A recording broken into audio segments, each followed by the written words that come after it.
Peace, y'all. What up? What up? What's going on? Welcome to the live. Back again. It's half logic. It's half logic. Let's get into it. Answer the questions down below. Let me know what you think. Yes or no. Down below. No arguing today. We're here for a discussion, not a debate. No argument. Half logic says it all. Shout out to the African Americans. Shout out to all the Africans and the African Americans.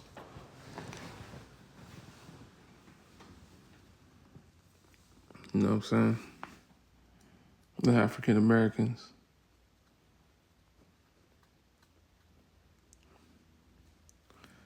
We just African over here. You know what I'm saying? Biracial is black. Absolutely.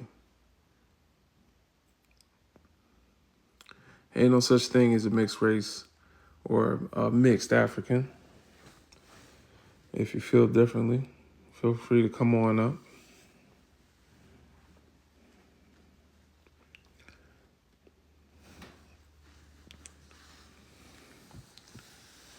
We love our biracials, absolutely. We love our black biracial people. Big up to the black biracial community. As soon as I started talking, numbers start dropping. Biracials should choose, and it is a case-by-case situation. They all choose a side anyway. Jay Worldwide might be on to something. I think Jay Worldwide might be one of the most well-balanced individuals to grace the live. Big up to Jay.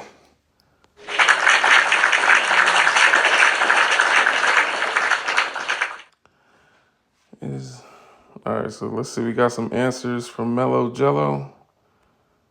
Is biracial experience different from them? He says no. And he says it hurt. All right. Big up to Mellow Jello down in.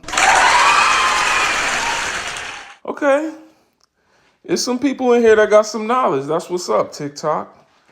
I think everybody on TikTok don't got two brain cells to rub together sometimes, but okay.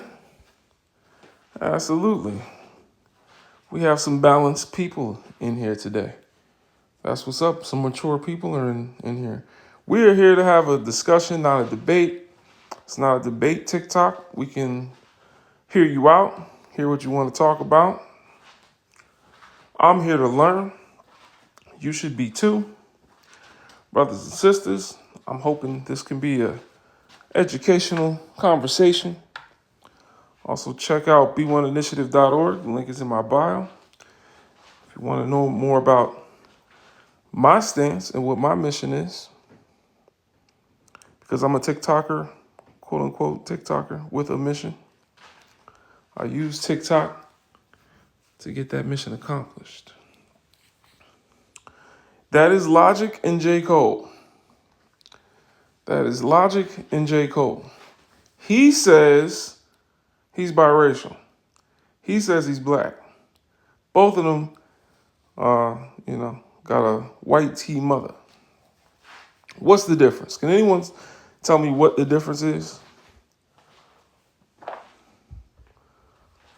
How did one end up being black and one end up being non-white? How did one end up being black and one ended up being non-white? How do you end up non-white? Because even he'll say he's not white, but why is your identity based on a lack of proximity to whiteness? Is it that you see whiteness as the default identity? Somebody said off-white. Right. Yeah, you off. Nothing really, just more melanated.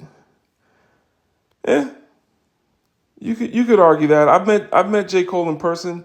He's about as melanated as this guy in the picture. I'll be honest. He looks very tan in his videos though. But when I seen him in person, he was bright. I thought it was a white T-man.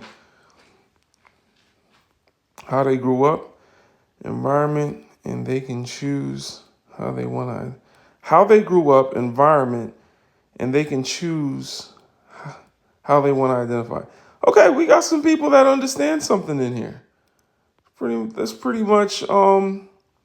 I mean, they can choose, right? But a lot of the times they don't know the choice. The choice is not black or white. The choice is black or non-white. And non-white is a description, not an actual social category, in an oppressive racial caste system. So that being the case, it sounds like if your choices are black and non-white, it sounds like your race might be whatever you don't want to admit. You know what I'm saying? How do you join the discussion? There's a little request button down at the bottom. Anybody who wants to join can come on up and talk about it.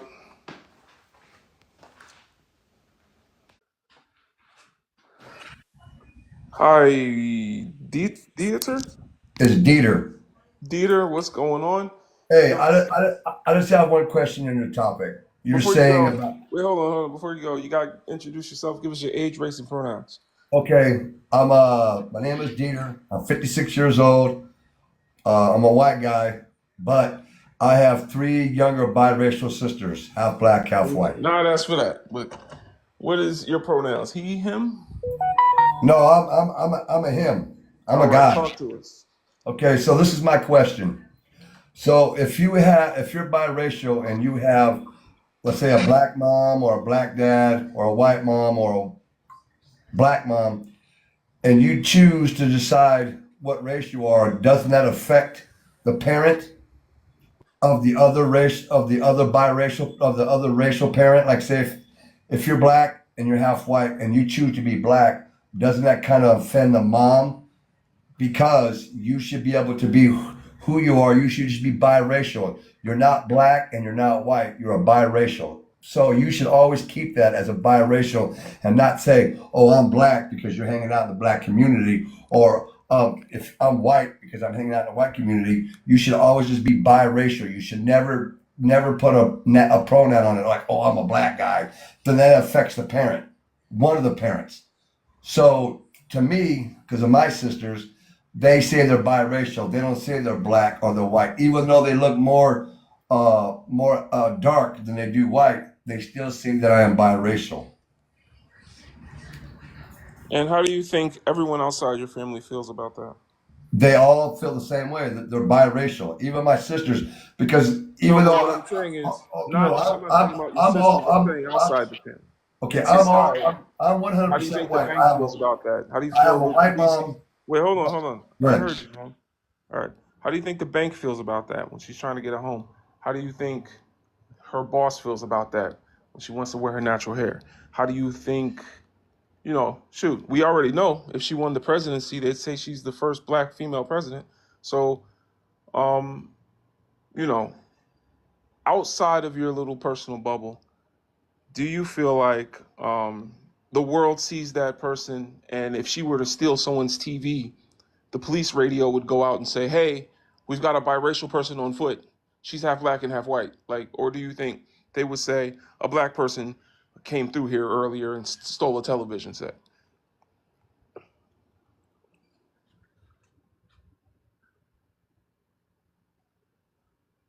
Go ahead. I'm trying to unmute you, Dieter. We can't hear you. I said it all depends. It's the ignorance of the person who's saying that. Oh, this black person or whoever stole the TV. My thing is this: if you're well educated and you got a high score, credit score, it doesn't matter what color you are. If you're a productive citizen, it shouldn't matter what you look like or what your hair looks like.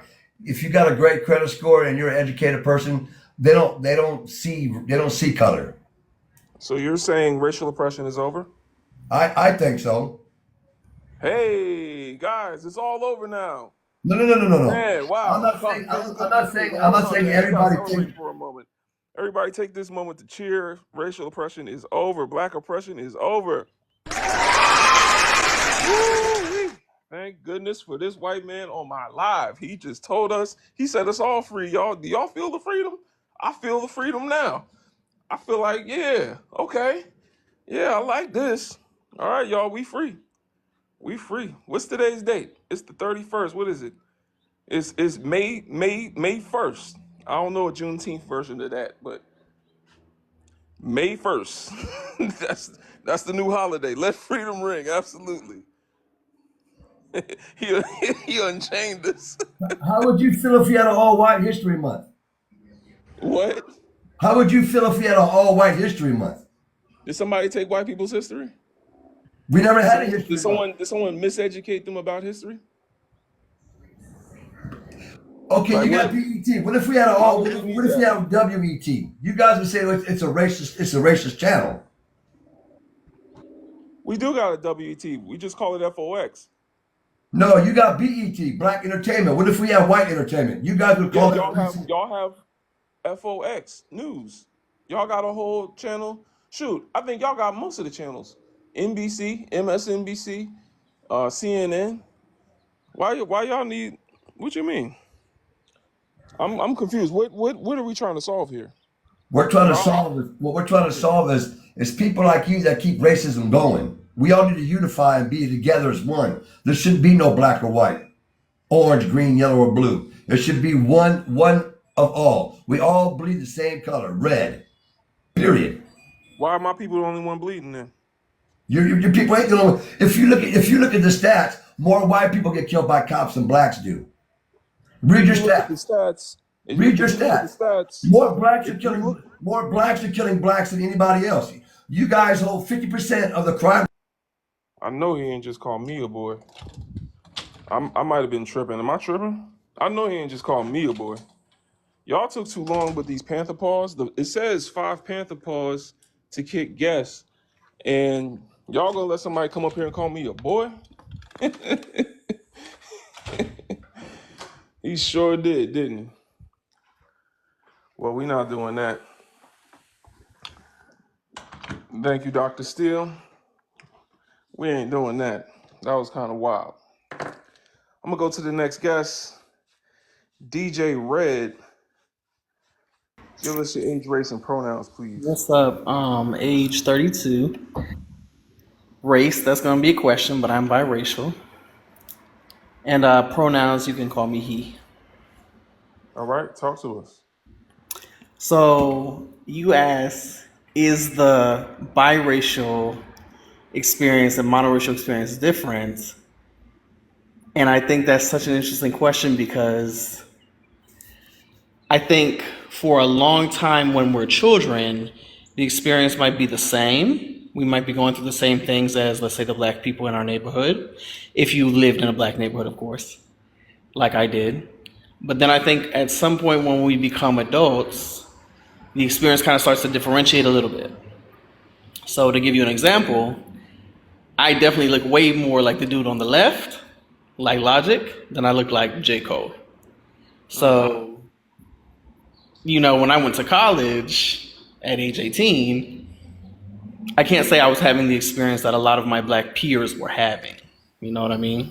Mm-hmm. I wasn't necessarily being pointed out, and people weren't necessarily saying, like, oh, that black guy, that black kid, No one's ever called me that black guy. You know what I mean? So I do think the experience kind of starts to differentiate at a certain point. But I think what always kind of sticks and what kind of always makes this a little bit of an argument or point of contention is as bad as it may sound, I still grew up in the hood, still grew up with all the stuff that was around there. Not every black person grows up in the hood. I know that, of course. but I still went through that sort of experience. So it's almost like there's more to the experience than just one thing, you know? There's a few things you can go through that make up the experience. So that's kind of my thoughts on your first question. Okay, what would you qualify, if anything, as the Black experience? Do you think it has a unifying theme? You know what I'm saying? That is exclusive to people with, for Black grandparents as opposed to someone else? Would you say that there's like a distinctive quality about being monoracial? And that is such a good question because I usually think about it in the other way. I'll definitely say any day there's a distinctive quality of being biracial. Any day I'll say that. But if you're saying is there a distinct quality of being monoracial, I'm not sure. And I think that's also an area where there's certain What things that I don't know. what is the distinctive quality of being biracial with a Black parent? I'm not. Oh, that's dropped. Okay, so yeah, being with a Black parent, I'm talking. I'm not talking about like other races. We're talking about, Asian and stuff, yeah. yeah. I mean, the distinctive quality, I'll just say like this. I did grow up in what would be called a hood. People would call it by that term. Not everyone likes that term. That was with my Black family. And I had a funny situation because my mother was doing her own thing and living her own life. When my parents split up, I was put with my father, not with my mother. Hmm. So I grew up with my father in the Black part of the area where we lived. Now, when I went to go visit my white grandmother, she lived in the very ritzy, middle class, white part of where we're from. Hmm. And so I think what makes it so distinct was I remember being a child and being in my father's car and be like, wow, we're literally just driving from this one environment, which is so specific, and going to this other environment that is so different. And after a while, it dawned on me, I was like, you know what, my Black peers, and friends, not all of them are friends, of course, but my Black peers, they're not doing this. They're not going to their white grandmother's house every weekend. So it kind of Okay, well, I wouldn't say that that's an experience that's shared specifically by biracial individuals. I mean, now we're diving more into classism. There yeah, are rich people, well, I wouldn't say rich, but uh, middle middle class. class, Yeah, yeah, upper middle class yeah. Black Americans and Black people all over the world as well. Oh yeah, So, yeah. so I wouldn't say that's unique to uh, being biracial. Um, I would And say that's probably true because it's very true. There's actually a lot of Black middle class and a lot of white poor people. Really, a lot of white poor people. We don't yeah, ignore you that. know what I'm saying? True. Yeah, yeah, yeah. So, It's more class than race. Yeah, yeah. All right. that's a Well, good thanks point. for your answer. Yeah, Did you want to definitely. answer the second one? Um, does it make a separate identity help or hurt Black people? That question to me, that's always funny because I think every biracial person's story is a little bit different.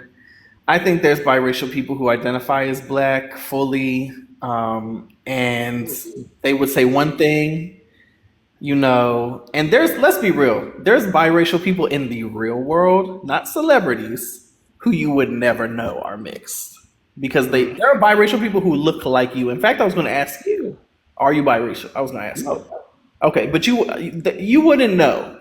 Like there's biracial There's people people who, on the continent of Africa that's yeah, never left Africa, never, you know, well, I mean, maybe at some point, but they're known to be indigenous to that land, right, and they're like my complexion are lighter, you yes, know. So yeah, yeah, it's not, yeah. So that's the thing about the phenotype argument about the first question is, you yeah, know, a lot of biracial uh, people tend to think that their phenotype gives them a certain type of access that more normal monoracial, shouldn't have said normal there, but monoracial Black people have, and it's like no, because there are monoracial Black people that look biracial, quote unquote, Yep. whatever that look is supposed to be. That look Exactly. came from Africa in the first place. So, you know what I'm saying? Like, how you think the rest of the world got their phenotype? You know what I'm saying? So you're really just Yeah. bringing back something that left Africa in the first place, and you look like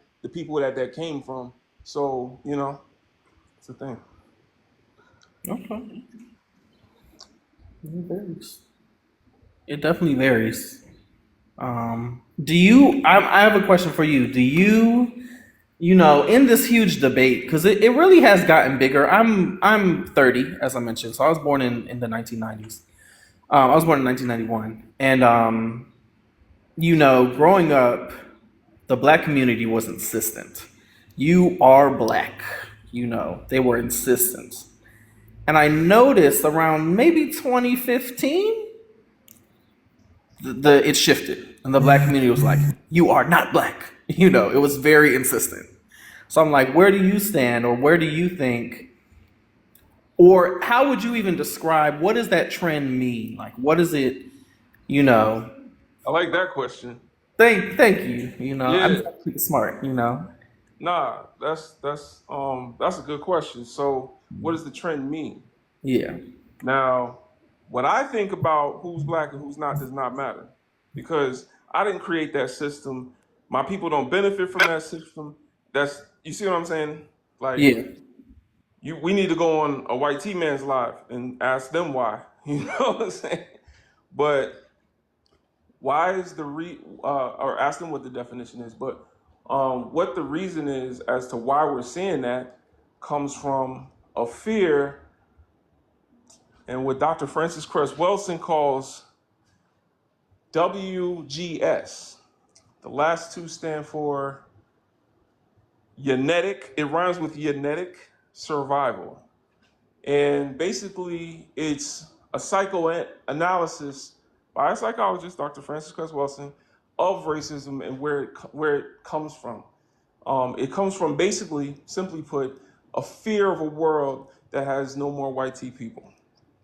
Understand that what we call the white tea phenotype only came about 6,000 years ago that we can prove.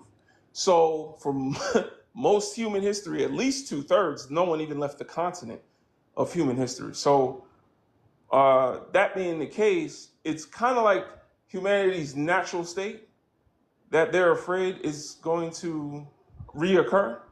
And it led to them creating different systems to justify these type of fears. But yeah, so types of actions against us. But the only time we see the caste system create a buffer class between the top and the bottom is when white tea people are the minority. We've seen it in South America. We've seen it in like the Caribbean. We've seen it in South Africa. Whenever they're the minority, all of a sudden they need a buffer class because it can't just be us versus y'all because y'all are the majority. So we need to split some of y'all up and tell some of y'all that by proximity to us, you have a better chance of survival. And so that'll make you even sell out your own kind who don't have those same advantages, quote unquote, in society. But either way, you've only chosen a less oppressive social status, but still oppressive nonetheless and oppressive to you. So at the end of the day, that's what black people say when they say you're black, because we're saying you still getting the same effects of maybe a lighter skinned person in some scenarios, because not all of them turn out light skinned, but you got pretty much the same results. You might, have a little bit better. Kanye West is monoracial. You wouldn't say he has the same black experience that I do or you do. You know what I'm saying? He can walk up to Donald Trump and hug him right now. Let me go do that. You know what I'm saying? Like, like that's a different. That's because of a different reason. But yeah. Anyway, I hope I made sense. Oh, you down there? Yeah. Sorry about that. Yeah, if it cut off, but I was listening to you. Yeah, and I think that's 100% true. it's really the class system that you make, and that's why, when a black person goes to have a kid with someone who's not black, essentially what they're saying is this kid is going to still be filtered through society the same way black people are filtered through society. This South African lady gave a really good analysis, and I don't remember her name, but she's talking about how Tyler is colored and what that means in South Africa. And of course, I'm not using that offensively. Yeah, it means they created a buffer class because they only make up 7% of the population. So And yeah, you said it. That's literally what she said, and I never thought about that. Yeah. Steve Biko is the South African revolutionary that first I guess publicized this talking point. Oh, okay. Steve Biko, Yeah, I yeah. had no clue about that. I knew there were mixed people in South Africa, that they had their own sort of little world, but she was like, people don't realize what you just said. White people did that there on purpose. Yeah, they They didn't wanted wake up to, one day and yeah, say, "Hey, we're colored, guys." Like, no, in order right. for you to consider yourself colored, that means there's a default state of white, of non-colored. Yes, So, yes. you know. Yeah, I always said they're not called discolored; they're called colored. Hmm. So that's what they're trying to point out. Those Absolutely. are Well, some let me let some really other good people talk. points. Absolutely, absolutely. Thank you, bro. I appreciate it. Yeah, man. All Look. right, you have a good All day. right. You too. What up? What up? What up? Everybody tap like, man. Y'all slacking on the likes.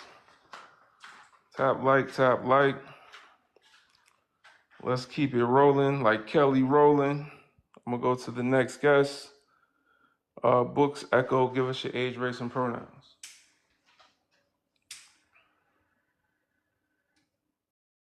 Books Echo.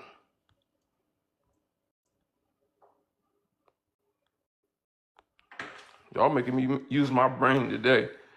I'm trying to remember. Hey, how you doing? Hey, peace. Give us. 86, Mm, go black. ahead. I go Hmm. by he. All right. What's going So, on? what's going on with y'all? I want to answer some of your questions up here. The black biracial experience, is it different from the monoracial experience? I'd say it would differ between situations. It's probably situational. Like, let's just say if I'm black, if I got chased by the cops, they pretty much know that, hey, I'm a black guy. But like the guy on the left beyond with the glasses, if he was chased down the street, they would automatically think that he was a white guy because he's high in color. His pigmentation is higher. But until they got up closer and saw him, they would think he was a white guy. So in that experience, I think it's cut dry close, but it would just come down to the way he talked and the way he presented himself at the end of the day. Um, What you're I saying? myself, Go ahead. hmm, Go ahead. No, I'm gonna let you finish, but I wanted to speak to that. If I don't want to go forget ahead. it. I want to hear you. Yeah, I want us to go back and forth. Yeah, you're what'd you say? Yeah, so you're not wrong. You're absolutely correct. As far as phenotype, um, a rule that I've used is more melanin, more power. Like that's kind of something when it comes to colorism is a simple thing you can remember that the more melanin somebody has, the more power, more space you got to give them. You know what I'm saying? Because their phenotype is directly targeted. So is all of ours. You know what I'm saying? But they're like seen as less human, unfortunately, by the system. But That, at the same time, there are monoracial people that are as light as the person to the left as well. So that being the case, this is one area of phenotype. This is, I'm sorry, one area of oppression is phenotype, right? Being profiled. That's one area. There's people that has a closer proximity to whiteness in their bank account. That's not someone that you would say is less black. There's people that have a closer proximity to whiteness in, how they wield power in society or,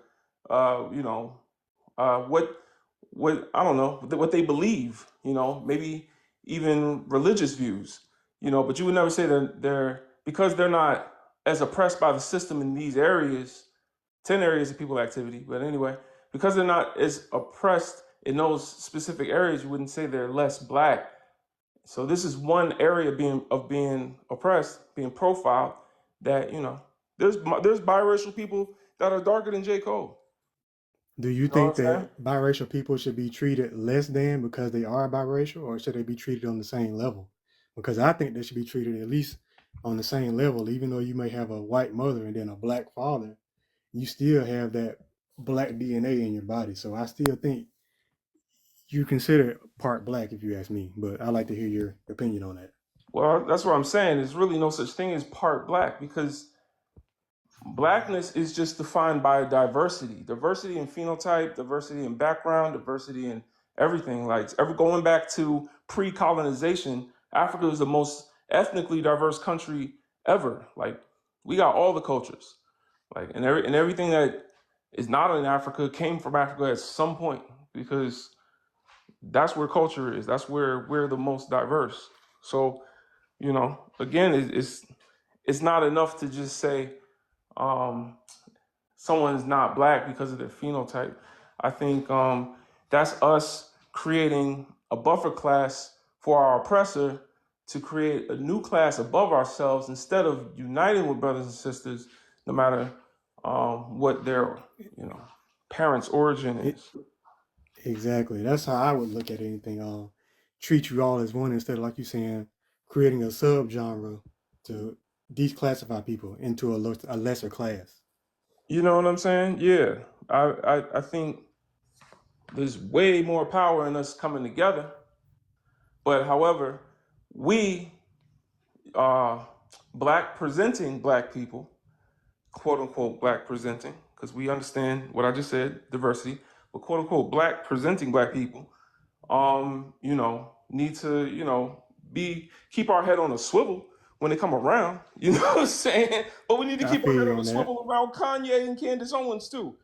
So And because everybody don't have your back. I mean, it depends on your group that you grew up with and how you feel about these people and how these people but felt when I about say you. And keep your head on a swivel, it's just because we understand that in history, has taught us, about the mulat of Haiti, the assimilado of Angola, history, even after the Hyksos invasion in Egypt, when the people that were mixed with Asian and African started to say that they were the true Egyptians, which is why there's so much confusion about what ancient Egyptians look like. Like hmm it's always proven to be detrimental to black people to divide ourselves up based on having a proximity to a parent in a privileged class. So you know but I do think that, like you said, your second question is making biracial a separate identity hurt or help or hurt black people. Like, I think this is what we were going through the whole time. Yes, it does hurt us in the long run. Uh, I do. My final statement is this: that I think we all do need to come together and come together as one.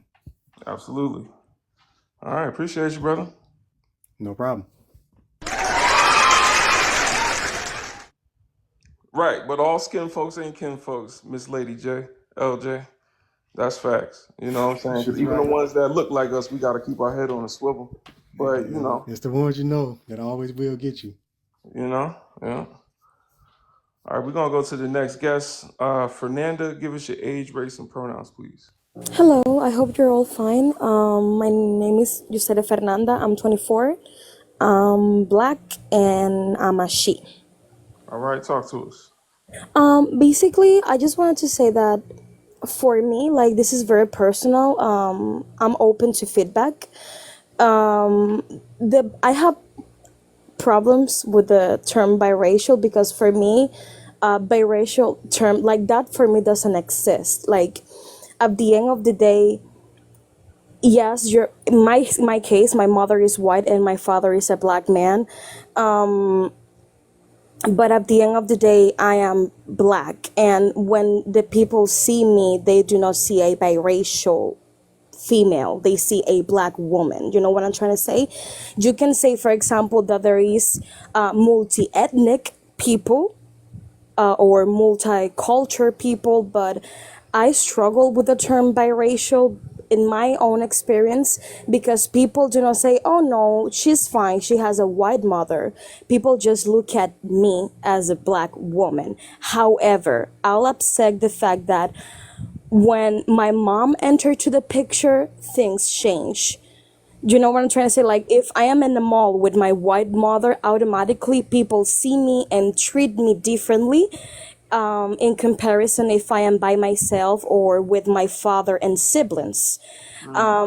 But like me as an individual, if you ask me if I am biracial, I'll always say no, I'm a black woman, because people see a black woman and they will treat me like a black woman. However, I'm multi-ethnic because I have a white mom that had maybe different perspectives and different traditions and different culture. You know what I'm trying to say? And even though I have his feet, for example, they are covered with a melanated skin. I can have her eyebrows, but they are covered into a melanated skin. So I struggle with the term biracial. However, I don't know here in the Dominican Republic, but I know that, or I heard that black people that are quote unquote biracial in the United States can have diverse experience, because for example, I heard that black people say you're not black enough and white people say you are not white. I don't want to talk about that because I that's not my experience, and I don't want to misinform or BS, Yeah. talk BS. Yeah, I haven't seen that in real life. And I've been around black people a lot. I mean, I have seen it where even a black person was called not black enough because they played guitar. That would be me, when I was young. And I've seen a black person ride skateboards, like people say, oh, call him white boy, but they're kind of, they're talking about culture, not identity for real. You know what I'm saying? Like sometimes people don't code switch around black people, and that was a sign that we were on our own. Like you know what I'm saying? Like that was a sign that Massa went to bed for the night. We can talk amongst us. Like in our culture, as Americans, like code switching meant that you knew you was addressing us. Like you took your mask off for the day. And so sometimes when people don't code switch in a black conversation with or in a room full of black people, we take that as you've internalized that voice, which is kind of weird because we only use that when we're working. Exactly. you know? Yeah. Yeah. But all right, yeah. And another thing that I wanted to say as well, I don't trying to like dismiss like mixed people experience, because again, it's not my experience. And what about the second question, like does making biracial separate identity help or hurt black people? I think it depends, because I don't know about you, but for me, it bothers me that a quote unquote biracial presenting person, when that person, I hate when lighter or light skinned black people want to express to the world that they suffer all of that dark skinned black people suffers or experience, because you have not. That is where the colorism enters into the door, I think.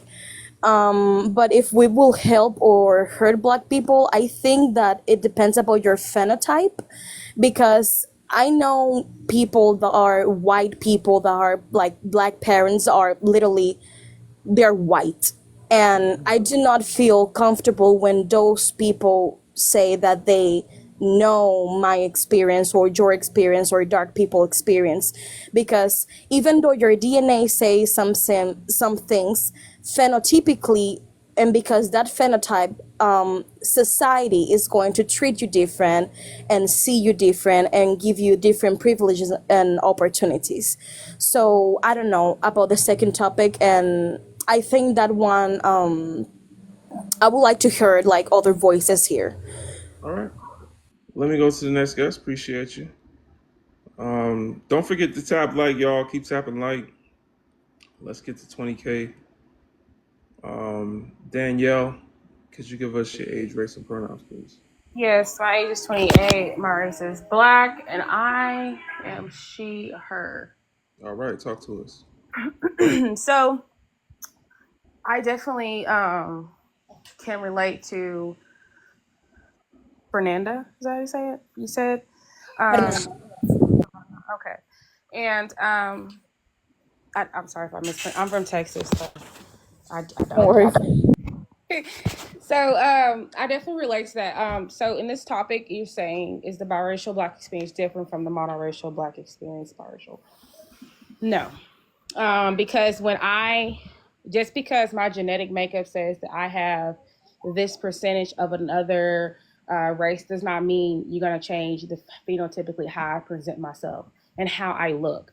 I'm still going to, I have a biracial child, and I seen in the comments was like, well, why are we dismissing YT culture, YT side? What am I going to teach her? What am I like? What am I? Besides the essentials, how to take care of her hair, how to love her curls, how to understand that you are going to be looked at differently compared to your white tea friends. You're going to be able to go out in the sun and not have to deal with the repercussions of what they would deal with, as in sun burning, meaning they're harming their skin and all the UV rays and stuff. She's not going to have that impact as much as a white tea presenting person. She is going to deal with the black experience. So yes, I get that my children have a white tea father, but they present to this world as black women, and they will be raised as black women and no other. So in that, so what was I answering? So making biracial people a separate identity is pretty much saying as if like, okay, sorry, stop, Addison, do not do that to her. That's not nice. My kids, Yeah, she's tearing up. they like, she's It's being so okay. her baby. So my children will not be going around saying, I'm biracial, I'm this, I'm that. You are a black woman. We're here in America. If the white teen man looks at you and he sees that you're any other but his skin tone and his features, he's going to say you're a person of color, or you're colored, or you're black. So to further educate them, I'm going to let them know their history and what is going on historically still today, presently in 2024. So they're going to be prepared to go out into this world and understand that, yes, baby, even though mommy had to, grandma had to work 3 times as hard, I have to work 2 times as hard. You're still going to have to work 2 times as hard until we can only be equal. And we don't have to work as hard as, white tea, or vice versa. I don't know if I clarified that. My kids ran off. But that's pretty much my perspective on it. And like I said, in regards to that, it's all about the respect. And if you don't claim your black side, or you're biracial and you have a white mom, white tea mom, or whatever the case may be, you're going to go through identity crisis. You're going to not understand when you get out of your household and you turn 18, you decide to go to college or you move out, you are going to experience the real world. So whether or not you prepare yourself now or your parents don't prepare you, the world will. And if the world prepares you, it's not going to be pretty. It's not going to be cute. So therefore, I'm going to prepare my children inside my walls and outside, so therefore they can carry that on, and they are my legacy. So I completely understand when all these things are coming about, and I've been seeing a lot of panels about black, and I've been dismissed because so many things. I'm from Texas, and I don't know if people just only a small percentage, but I'm going to say this, and I'm going to say this again and again and again. Black women can grow their hair. Black women can grow their hair. Black women can grow their hair. My hair is fairly long. I have curls. I am a black woman. You will not take that away from me. Talking black while white, while sleeping white. Okay. So my situation that happened with my husband, he found me. I was not searching for a white teen man. My dad was unalive in front of me, and he was a type of Exactly. So I don't really like to go in detail how my white tea husband found me, but that's how he found me. My white tea husband was pretty much somebody that was there for me in my corner when I was dealing with a lot of legality issues in regards to his death. And I mean, anybody can look it up on Google. You can do anything else, but I'm not giving my name or anything else in regards to that. But if you want to do this research, you can. But that's the reason how I came about my relationship. Now, is it perfect? Is it peachy? No, we still have these hard topics like we are talking right now. We have to bring that into our household and talk about it, because when you bring two cultures together, you need to respect the culture. Do you And have a boy? Do you I'm have a sorry. boy? Do you have a child? Like, is any one of your child a male child? No. So how do you plan on teaching your daughters to love black men? Oh, wait. Why do I also have to say F1? Do I need to drop down and say F1? No, you don't have to do nothing. Okay. So how do you plan to teach your daughters to love black men? Oh, and that's one of the things I'm gonna have to learn and educate myself. How can I do that better? How can I be better? I'm always looking to be a better mother to my oh, Oh yeah, you go ahead. So how, and that is going to be because my father's absent due to the circumstances. I mean, that breaks my heart every day, because they won't get to see my parents and how they were and their dynamic. So it breaks my heart. But there are family members. There are my mother's side. They are very much so in my children's life. They are very much so there. So representation, making sure that they are around black people, their people, which I mean, and there are so many things I could say about combining cultures and how I have dealt with so much backlash and how I have dealt with pocket racism and all types of things. But that's a different spill for a different day. And and I live in Texas, so I deal with that. I've had people ask me, was my daughter my daughter? I've had people ask me where she got her eye color from. I don't know why, but black people can have different eye You know what's funny? I don't mean to interrupt you, sister, but you know what's funny? What's funny? My sister just had a child, my little nephew, and and his eyes came out lighter when he came out. I'm monoracial. Her man is a brother. You know what I'm saying? So it's just funny because people been approaching her, asking her. She had one lady at the restaurant. Literally, I was there. I seen the whole thing. Come up to her and ask her if her child's eyes are light because she has a white man. Like, does he have a white father? That's And then wild. saying that he has such beautiful eyes or whatever. You know, trying to compliment his eyes. I hope he keeps them. What? But Yeah. Oh, yeah. They said that to me too, and that's the reason why I was like, "What?" When you said that, that's exactly what my child's grandmother said. My YT husband's mom, and I had to educate her. Her trying to explain what that I'm she's a saying very is, it happens to monoracial children as well. You know what I'm yeah, saying? and it does. And my sister, see, that's the thing. My dad had green eyes. Okay.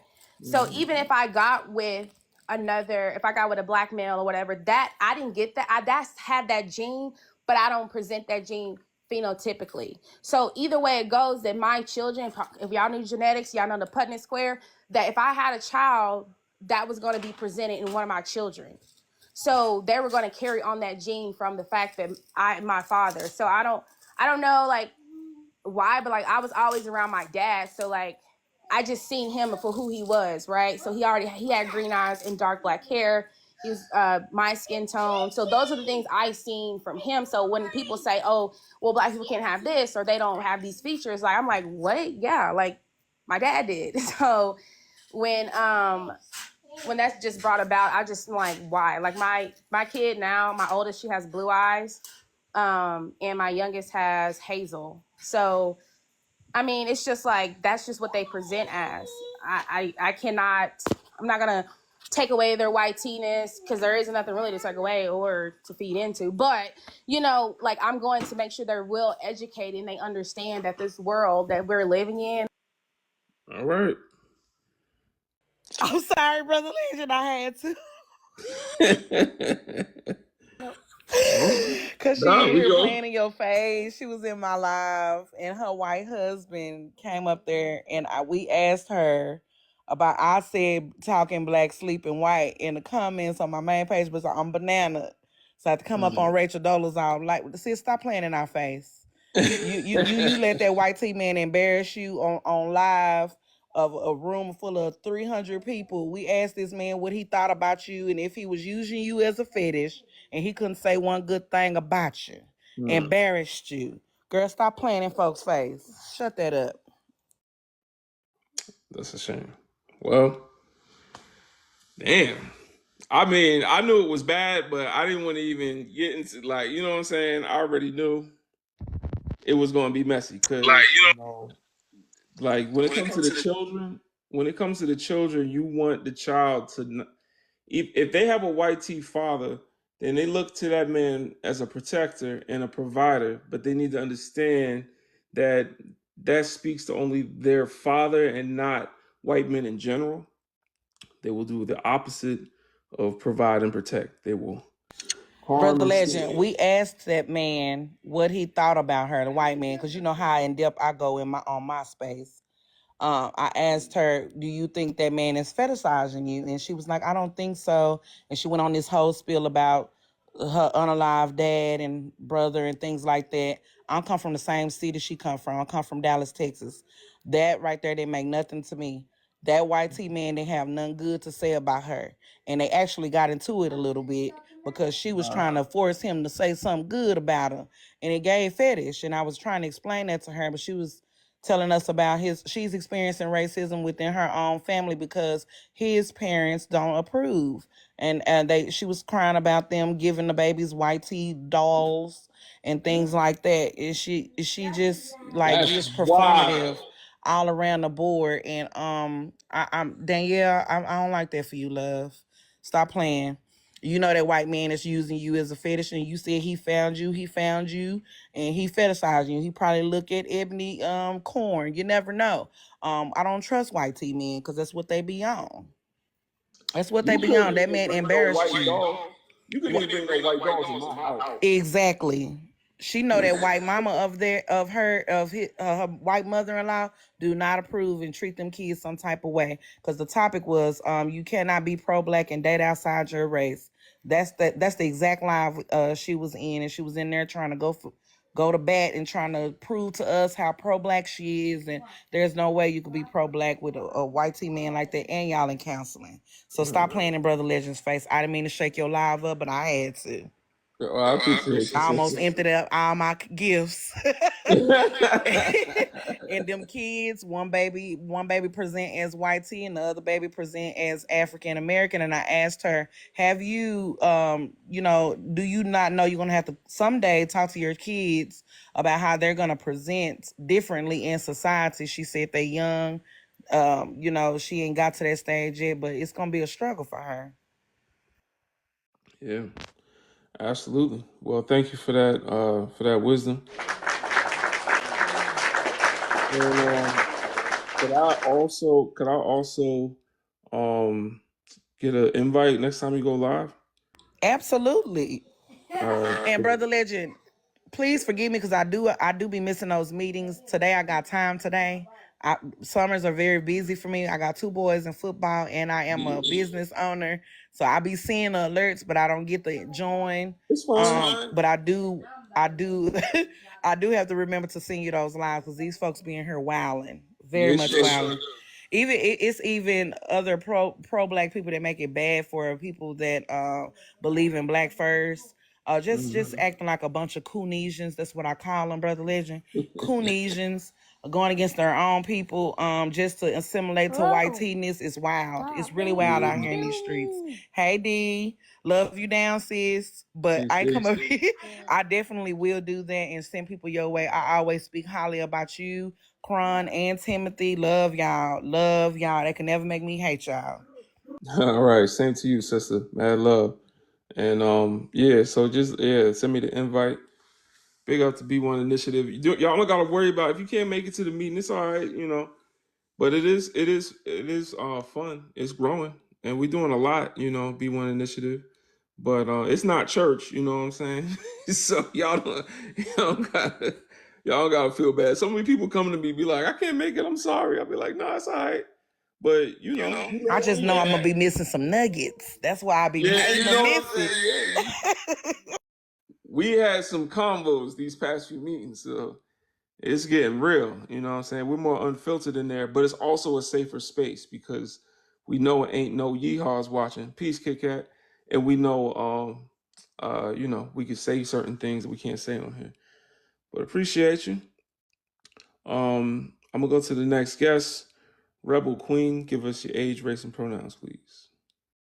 Yeah, I am in my 30s and pronouns she, her, and I'm mixed. So I wanted to address the first question. Is the biracial black experience different from the monoracial black experience? Hold up, Rebel. Rebel. Mixed isn't a race. Okay. Candy, So yeah, go ahead. biracial black, how about that? Okay, she said biracial first, but we can roll with that. All right. That's literally on the question. So, Yeah. No, you it's know, cool. That's what I'm. we're gonna roll with that. Yeah. I'm not Yeah. tripping about that.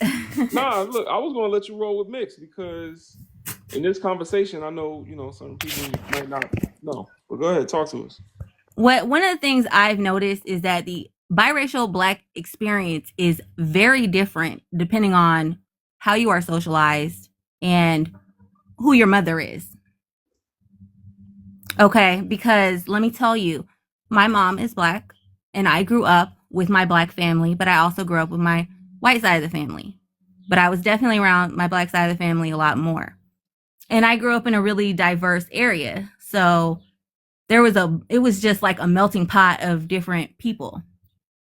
But when I made friends whose whose mother was white, I noticed a lot more like self-hate and a lot more, I wouldn't say confusion, but maybe I should say confusion. Let's I talk think about it. that I think that term, like, people say, oh, biracial people are confused. I think how you're socialized has a lot to do with that. So, and it also determines how you feel in spaces that are white or black spaces. So I've noticed that people who have a white mother are mostly around white spaces and they feel very uncomfortable in black spaces and say that I don't feel accepted. I haven't had that experience. I felt accepted wherever I go because I am who I am and I'm not trying to pretend to be anything different. Mm-hmm. So I do think that the experience is different based on how you look. I think that if you are a biracial black person and you have more black features, people are going to look at you and say, why are you saying you're biracial? You're clearly black. Why are you trying to identify with something when the rest of the world is going to look at you like a black person? And I say, how you feel inside and knowing your own history is different than how other people are going to perceive you. I've been in spaces and people have asked me if I'm Indian, if I'm Mexican, if I'm like whatever they are, essentially. So how I'm perceived is who I'm around and how they relate to me. But I'm still just going to be myself. And being monoracial, there's no ambiguity in that. So you're going to own How do you that and know you're going that? to be proud of that, which is, Why do you say that? why do I say what? Why do you say there's no ambiguity in being monoracial? I'm saying like racial ambiguity. Like There people is. look at me and they think that, I mean, I've had people come to me and speak to me in like Spanish or speak to me in Arabic. And I think it would be great to learn those languages so I could just respond. But I've definitely had people I've just, had people speak to me in Spanish, to be honest. mm-hmm. Nothing else, but I used to live around a lot of Dominicans. But Yes. So that's what I'm saying. Depending on where you're at and like how the people are, definitely can impact how you're perceived within whatever community you're at. But I think that but I'm the saying that's not experience can something. be different That's not. depending on how you look.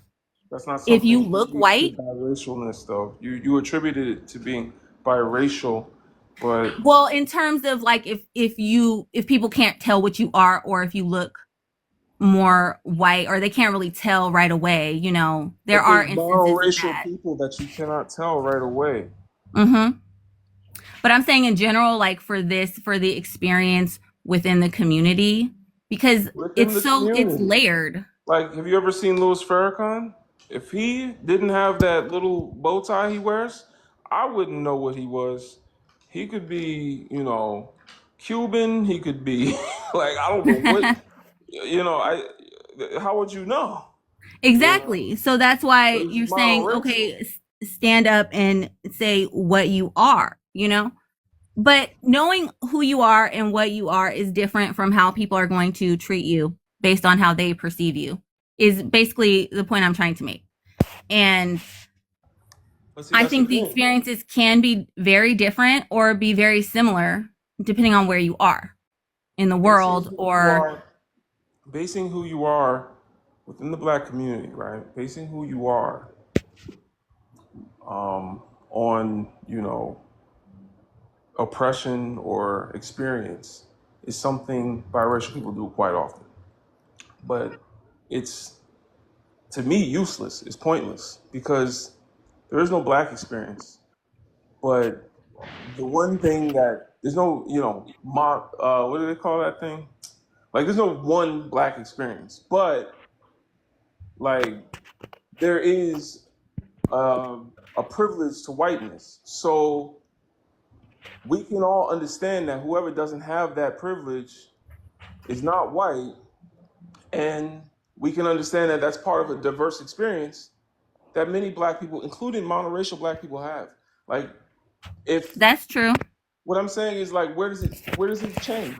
Like, what is the difference between a black person and a biracial person, other than a biracial person has a biological white parent, but there are black children with adopted white parents. So again, like, there's children that, something happened to their family at home and they ended up with a white parent. Like, this, shoot, there's children whose parents are gone all the time and their white school teacher is their parent, but psychologically. Like, so it's like, what makes it what is the biracial versus black experience? How do we qualify these two things? Right. And I'm saying basically I agree with you. And I'm saying like how you feel about yourself, it doesn't dictate how other people are going to treat you. Like what you know about yourself and your experiences, that doesn't matter when people look at you a certain way and make assumptions that are harmful to everybody. I don't think any of that is okay. I think that the experience is definitely different. I'm I trying to think ask you that how it's different. Well, That's what I thought. the only thing I can quantify when it comes to the experience being slightly different is the fact that we already know that our African family that is more blessed with melanin, um, very much so receives more aggression, discrimination because of them being more blessed with melanin. We know that that is a part of it that does play a role here. We also do know that because of our proximity to whiteness, we are less likely. Like we But there basically, are black people with a proximity to whiteness, and Frederick Douglass was biracial. So they Mhm. don't. So there are people blessed with melanin that are biracial. So you know, again, it's just one of the areas of oppression that are felt. But even in the monoracial black community, there are people that have more melanin and people that don't. So that's not a unique biracial experience.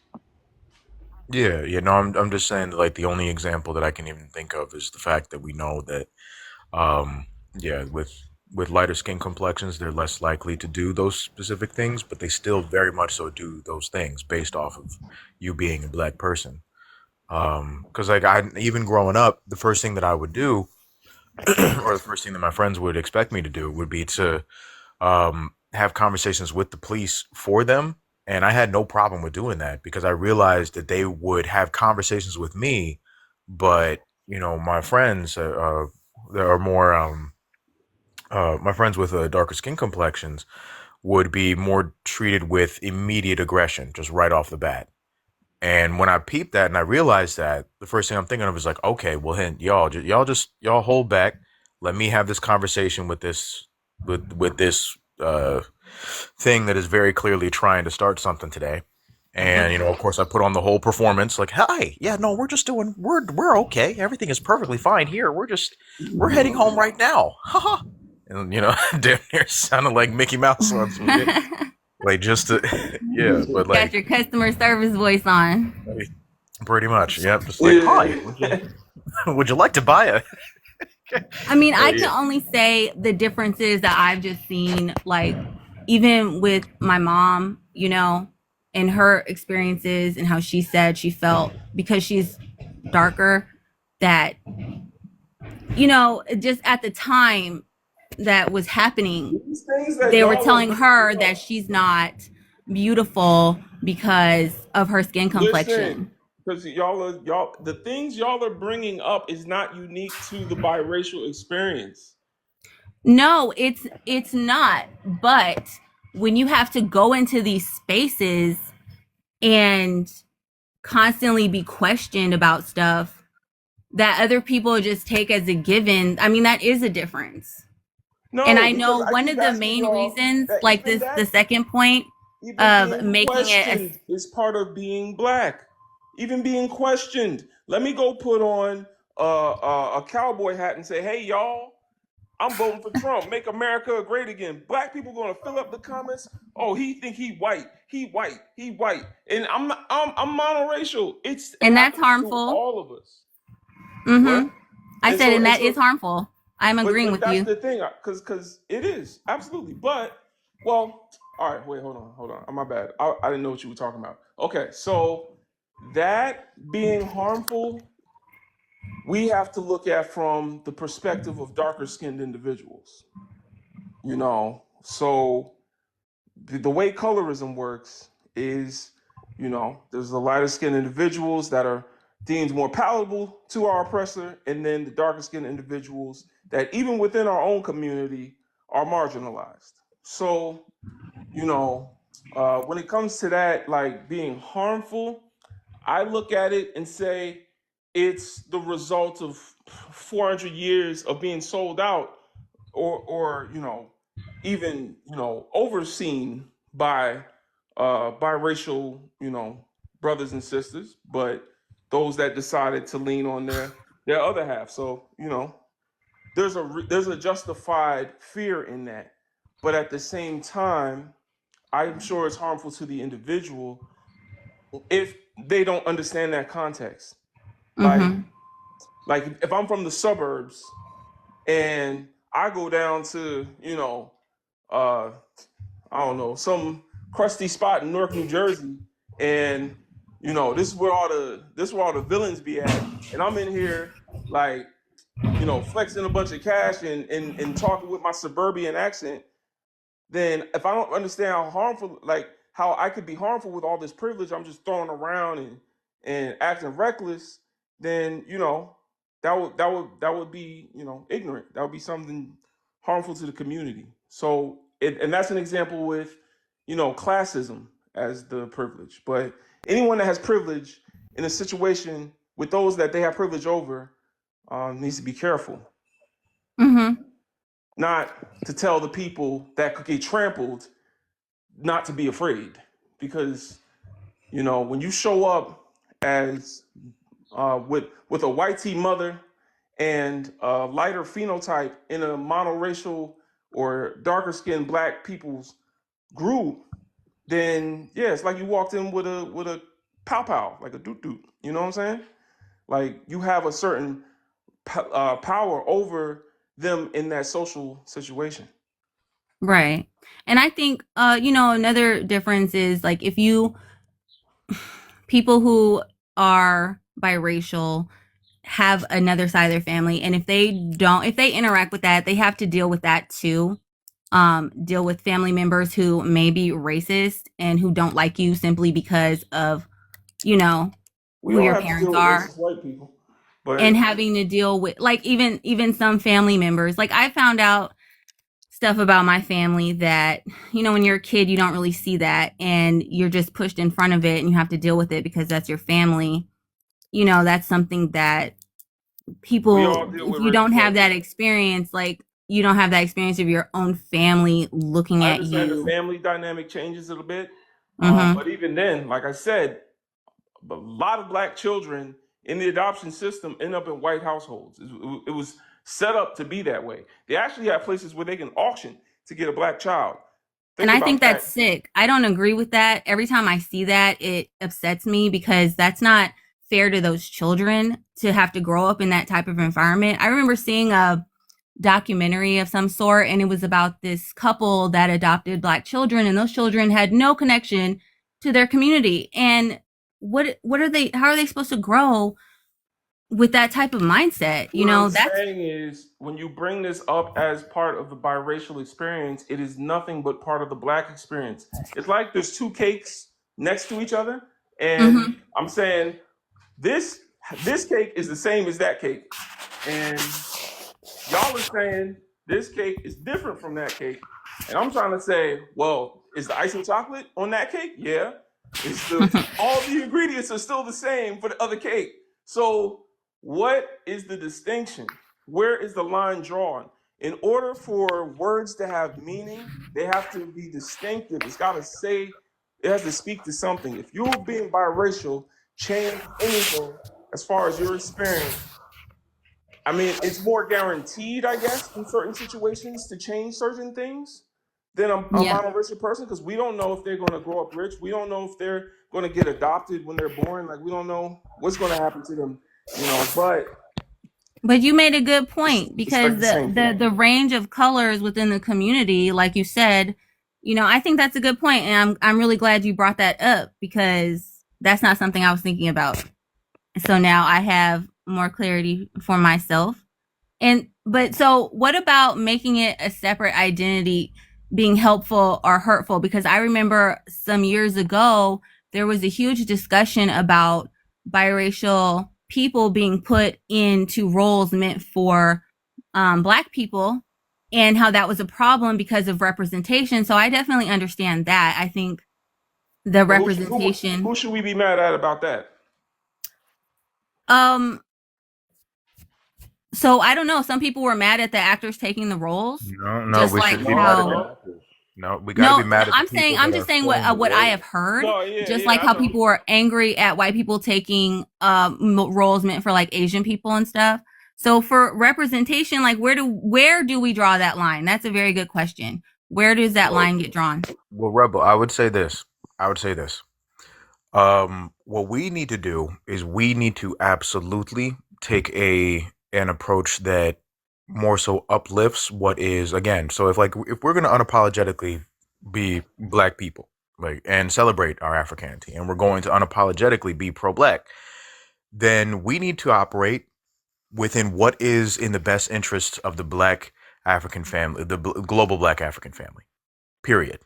So, what is in the best interests of the global black African family? That's for us to step to the side when they try to prop us up as the token black person on the show and to make sure that we do not accept those roles when they keep on trying to target us as the audience to use as a form of see look they're the good ones, they're the palpable ones to our African family. Like that actually has to be something that we literally, I would say, just step down. Like that has to be a full blown, like, hey, everybody comes to the collective That would, consensus. yeah. Right. That Yes. would have to be a conscious step, because the default is for them to not be as conscious, to not be as intentional, and to be used by a system that was built outside of our community. So, if anything, our resentment or how we feel about that should be directed at some of these institutions, because they're the ones that create the problem in the first place. But even if they stopped, they would only find another way to do it.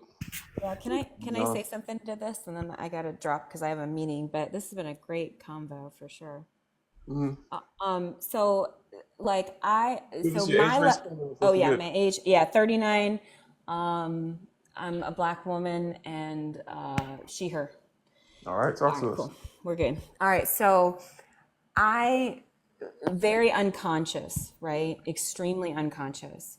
And so I have a YT father, fetishized the whole kit and caboodle. I done unpacked all that, left it by the side of the road. And so where my consciousness started really shifting was when my partners turned from YT to darker, right? So it literally it was like a shade transition, like you could see like sunset, right?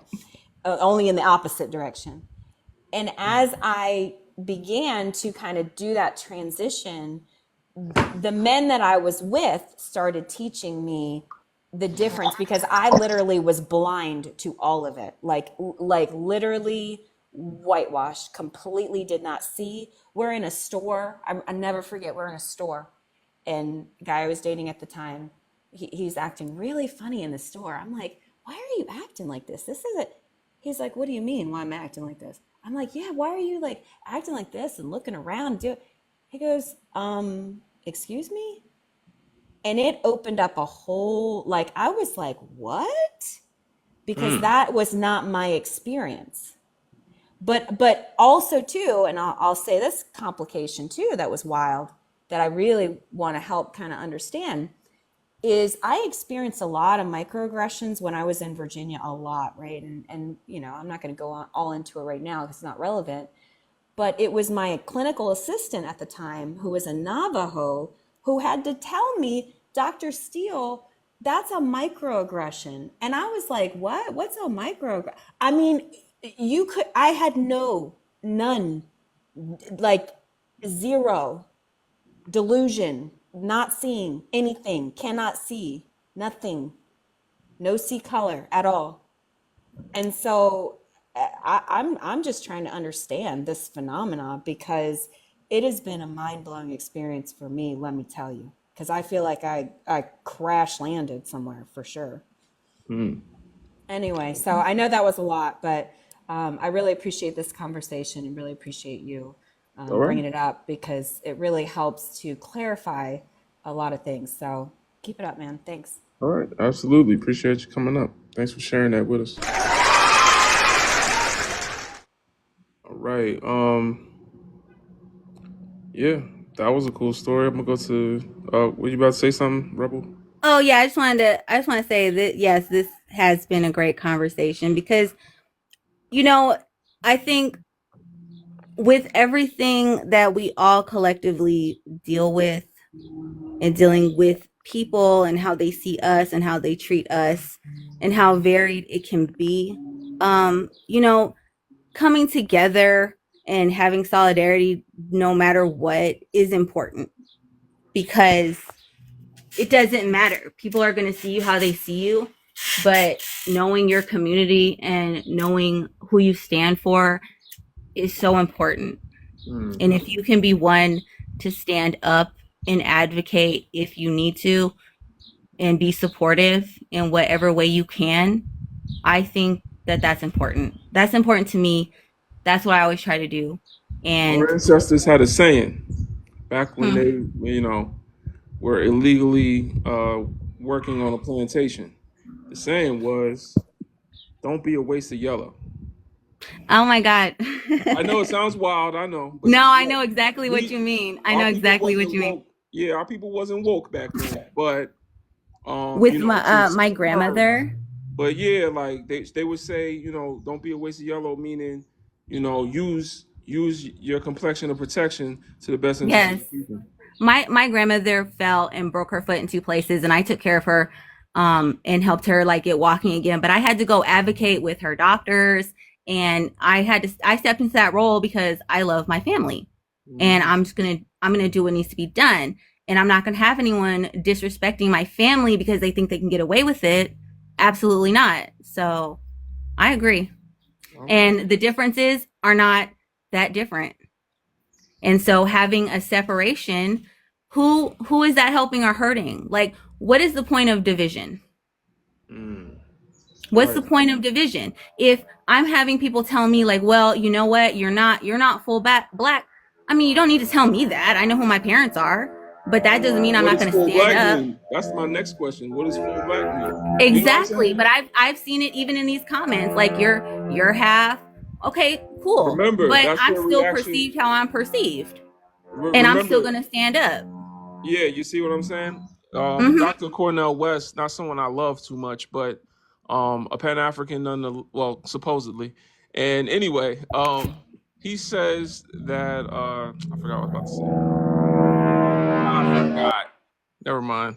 What were you just saying? What did she just say, y'all? Oh yeah, I remember now. You don't tell somebody something like somebody you love, like you don't tell them so that it makes you look nice. You tell them the truth, even if they don't love you back. You know what I'm saying? Like, so if you love your people, you tell them the truth, even if they don't love you back, because you're not doing it to be liked. You know what I'm saying? You don't tell someone the truth to be liked. Tell them because you love them. So, Exactly. that's the thing. But at the same time, we do have to listen to them because they will let you know when you're being harmful to the collective. But Exactly. that's just a thing. That's a balance. That's a balance. A lot of And I people. don't want to be harmful because my, how I see the world is how I see the world. And we can only see the world how we see it through our own eyes and our own experiences. And that's why sharing and having these conversations is so important. Yeah. So, All right. Well, let me all go right. see my Love you schedule. all. I'm going to drop down from speaking, but thank you so much for letting me talk and having this dialogue with me. Absolutely. Peace, sister. Let's go to third man. What's going on, brother?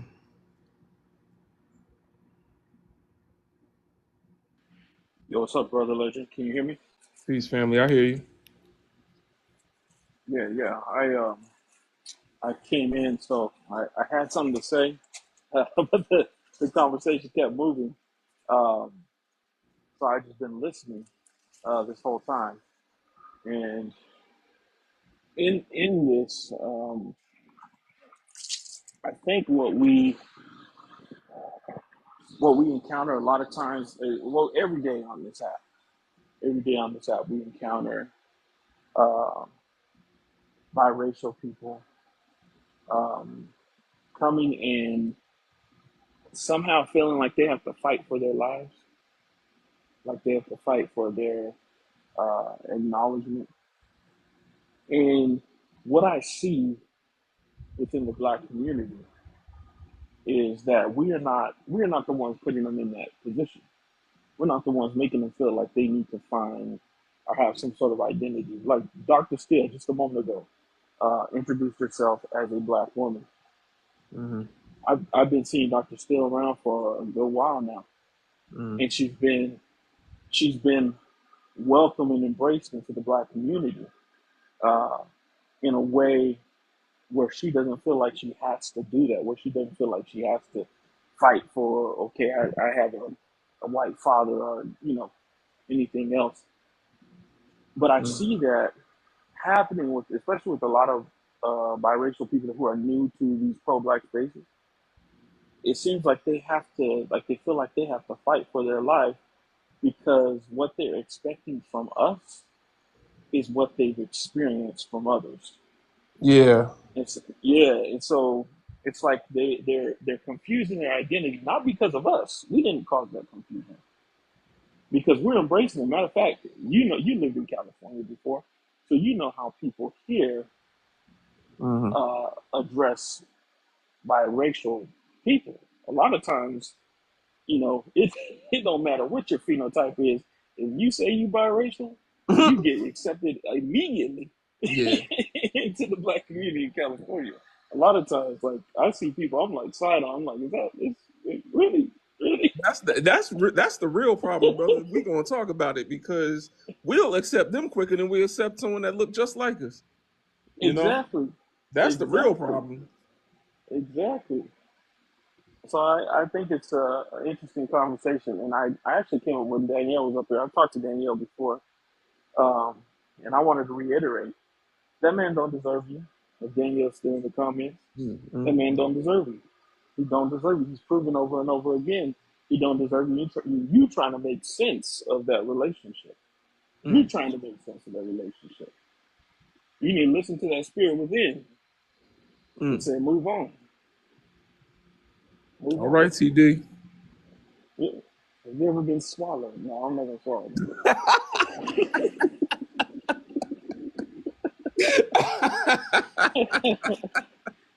Yo, that clip had me and my wife dying.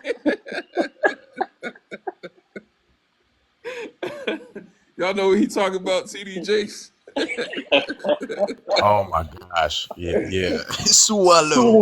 Ever been Swallowed. swallowed? Swallowed up. Yo, you sound crazy. Yeah. That's hilarious. You gotta love black people, man. You gotta You love got black to. people.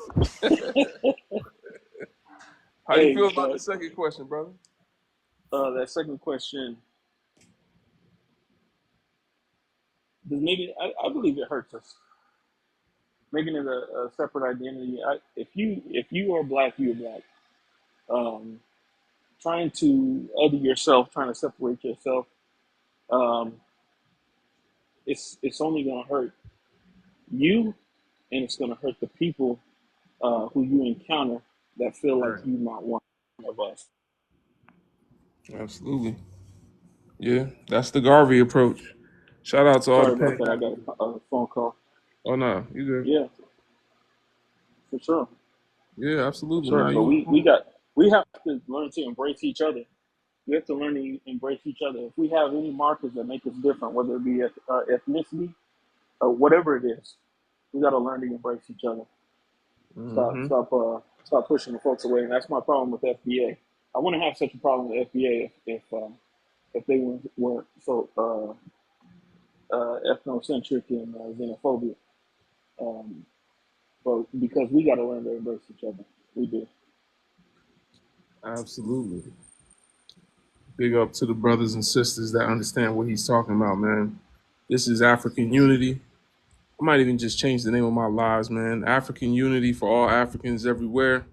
If you're an American African, a Caribbean African, South American African, European African, or an African on the continent, on the motherland in Asia, then understanding that we all face multiple different experiences, but one unique connection ties us together, and that is our genealogy or phenotype for those that don't know their genealogy, their ancestry, and our connection to Africa, the motherland, our direct connection.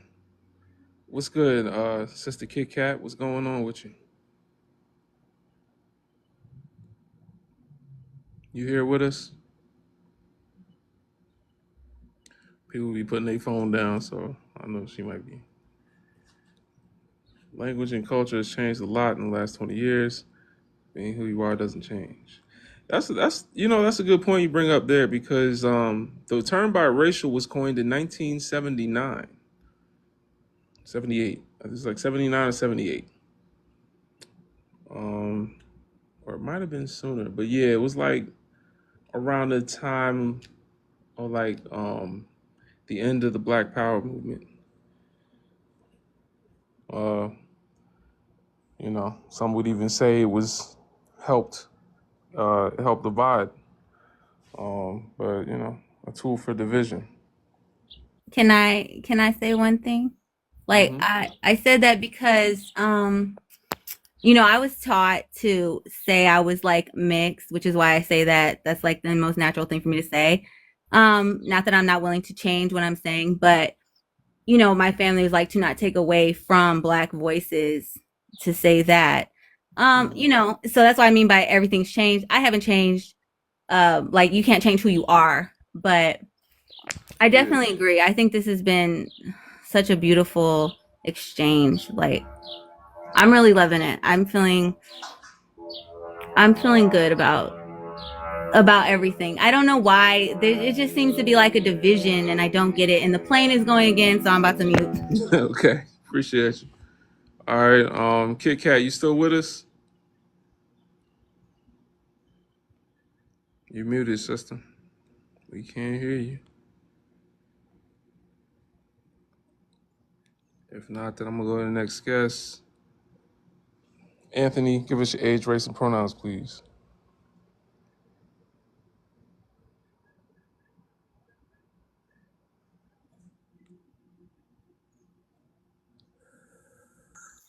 You want to Yeah. say anything?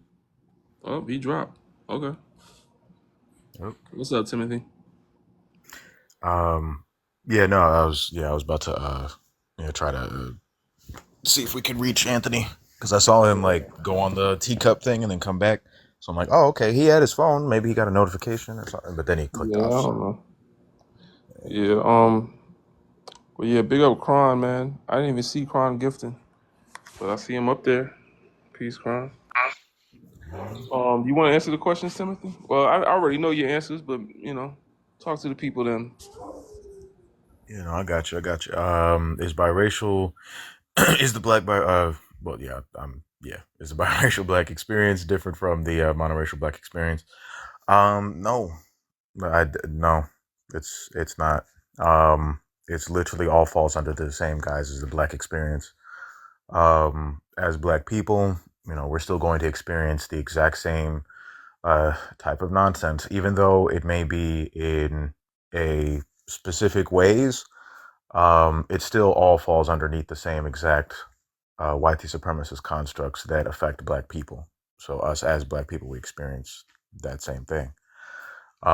Does making biracial a separate identity help or hurt black people? Oh, it hurts.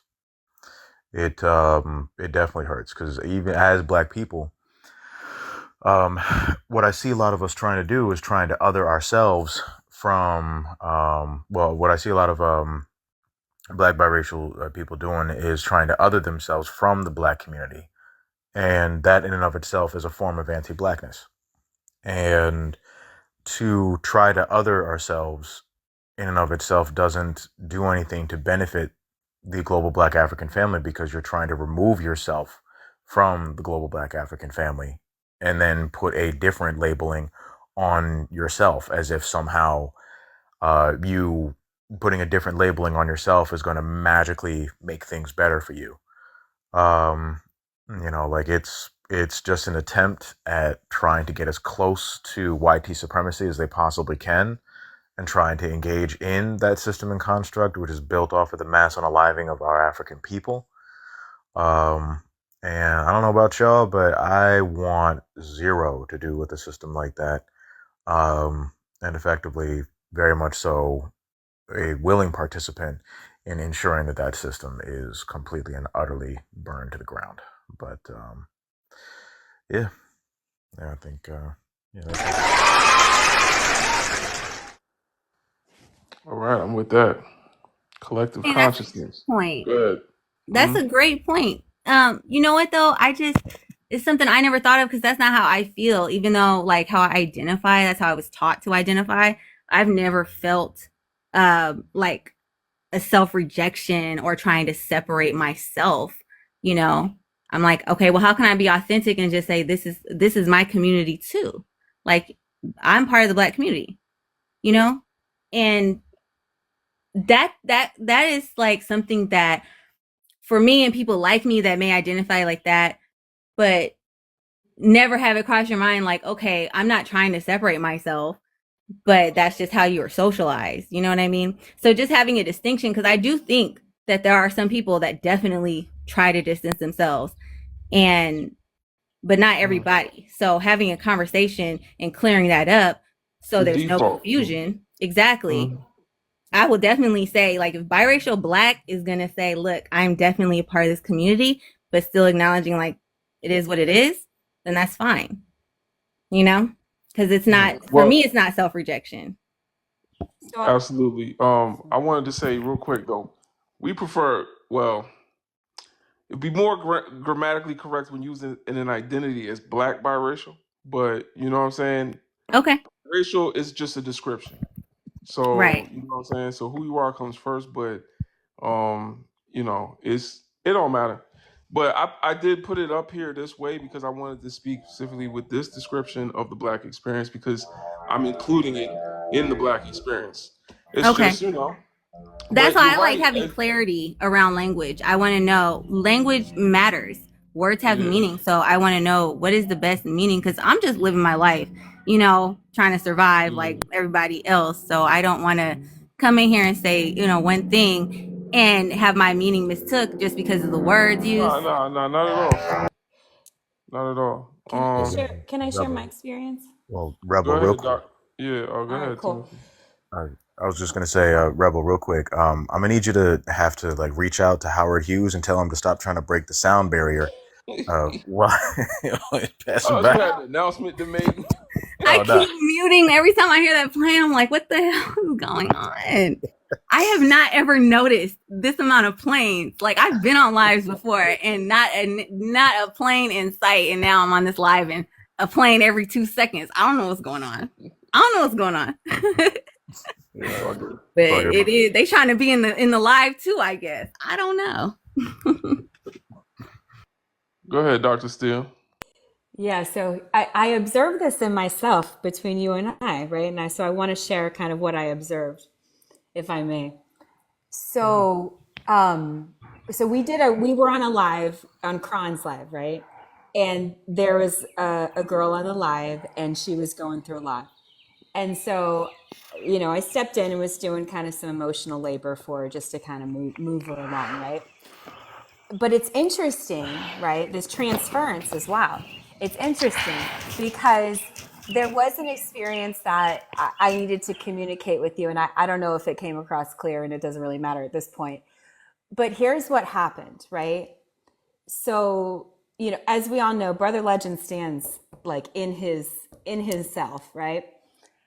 And so I observed myself, right, engaging and getting triggered emotionally and then othering myself.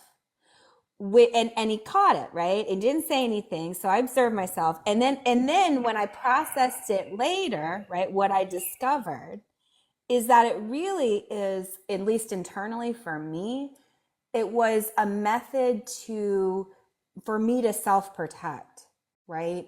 Because from that YT side has been so like, words cannot describe the heinousness and the evil and we don't have enough time, right?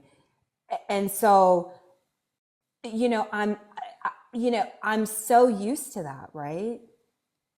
And it's my nervous system is so dysregulated that I've had to literally come to the middle of nowhere in the Caribbean just to heal from all the shenanigans, right? So you may not necessarily see it, Rebel, as self-rejection, but it's very subtle. It's not something it's not like there's going to be a big sign that's going to say, hey, you're self-rejected. Like, it doesn't work like that. You have to really sit, meditate, be present, be self-aware. And I just want to say, Brother Legend, I sincerely apologize because I feel like I projected unprocessed emotion onto you. So I just want to apologize for that because you didn't deserve that at all. However, I also want to acknowledge you and thank you because you helped me with a breakthrough that I needed. Hey, that's what we're here for, sister. Appreciate you. Exactly. Absolutely. That's what we're here for. Dr. Steele, thank you. And that's why these conversations are so important because we can only see life as we're living it out of our own eyes. But other people are like a reflection that shows us. So whatever is like triggering us, that's a reflection of something that inside that we need to work out. So staying connected is so important because when you disconnect, then you're just kind of floating around just in your own bubble. And that is the real disconnection, right? Because we can all have our own opinion. We can be wrong. No one's perfect, but you can own up to that and grow, but you got to stay connected for that. Like a tree grows because of its roots, right? And the tree's roots connect with other trees, and it's a whole system. And that's what we are, family. 100%. And what I would say for me, at least, where I am in my healing process from all this insanity, is I am very vulnerable. And like I feel like for the first time in my life, I'm actually feel safe enough to unpack what has occurred. Because I was like blind, young, dumb, had money, thought I was this, that, the third. It was a nightmare. I was a nightmare, and the world let me know, boy. So I'm just really grateful to have found this community on TikTok. I just really can't. share that enough because it really has been a struggle on this planet, You full should come by stop. the meetings if you think the lives are great. We have meetings every Sunday, 2 p.m. Central, 3 p.m. Eastern, in the Discord. We all get together, talk about, how everybody's feeling. That's Timothy's part, because he sound like biracial Bob Ross. Yes. So, Listen, y'all go get these emotional paintbrushes. All right, y'all. y'all know Bob Ross the painter, don't he sound like? Stop playing. But yeah, Timothy, Happy kind trees. of like he just kind of ask everybody how they feeling, and we sitting there, we kind of talk about different topics, and then talk about how Sankofapedia is growing, and then we watch lectures together from the great scholars. We watched. Who did we watch last week? We watched John Henry Clark. We've been seeing videos by Dr. Neely Fuller Jr. We saw Malcolm X a few weeks ago on on his that was his birthday, and then we Dr. Amos Wilson. Amos Wilson, right? Oh yeah, that was a good one. That was a good one. The Amos Wilson video was hitting home. Tell you that much. But they're all Pan-African, Afrocentric scholars, just so that it equips us when we come on these lives to have, a fresh understanding. To be honest, that's why I listen, because I'm learning just like everybody else. You know what I'm saying? Ain't no perfect Pan-African out here. It's like, honestly, the more you know, the more. Yeah, you can join the Discord, Rebel. Yeah, if anybody wants to join the Discord, it's a safe place for Pan Africans. You know what I'm saying? People that center their identity on our rich land, history, and culture, rather than anything a white team man has told us. Yeah, you go on the website in my bio, b1initiative.org. You just tap there, and then it'll say "Join us" on the first page, and that'll open up Discord, and you can just verify. I think you gotta like age, race, pronouns again, and yeah, we have meetings, and we have different departments, that do different things. We're actual 501c3, and tax deductible. All donations are tax deductible.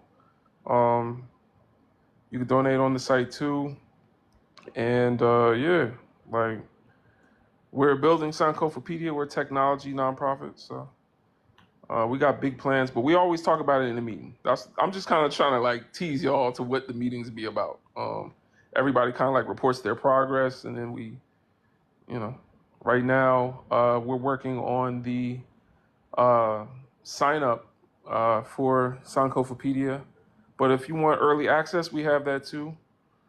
So yeah, all right. Let me go to the next guest, because I could talk about Sankofa. Honestly, I'm just waiting for it to finish enough. I think like 90% of my content after Sankofapedia drops is going to be about Sankofapedia, because it's like that's all. Like that's speaks to exactly what my purpose is on this earth. To be honest. That's what Khalid Muhammad said. His purpose on this earth is to give the white man hell every day. Every day. But anyway, Randy, give us your age, race, and pronouns, please. I'm 40. I'm male, or he, and All this is right. my first time on the live, so my bad. I'm a little nervous. All right, yeah, talk to us. But yeah, I grew up in New York, biracial, white single mother, and by the time I was 10 years old, she ended up being a really racist mother towards me, telling me I would be worthless, I wasn't growing up to be anything just like my father, and that's when I left. Now, her side of the family loves me. I don't talk to my mother no more like that. But everybody else on that side of the family, I've always had connections with and stuff like that. Now, my dad's side of the family is where I grew up, is where I, flourished. But the problem came is when I went to school and trying to hang out with people, it was either I wasn't black enough, or I wasn't white enough, or I was too white, or I was too black.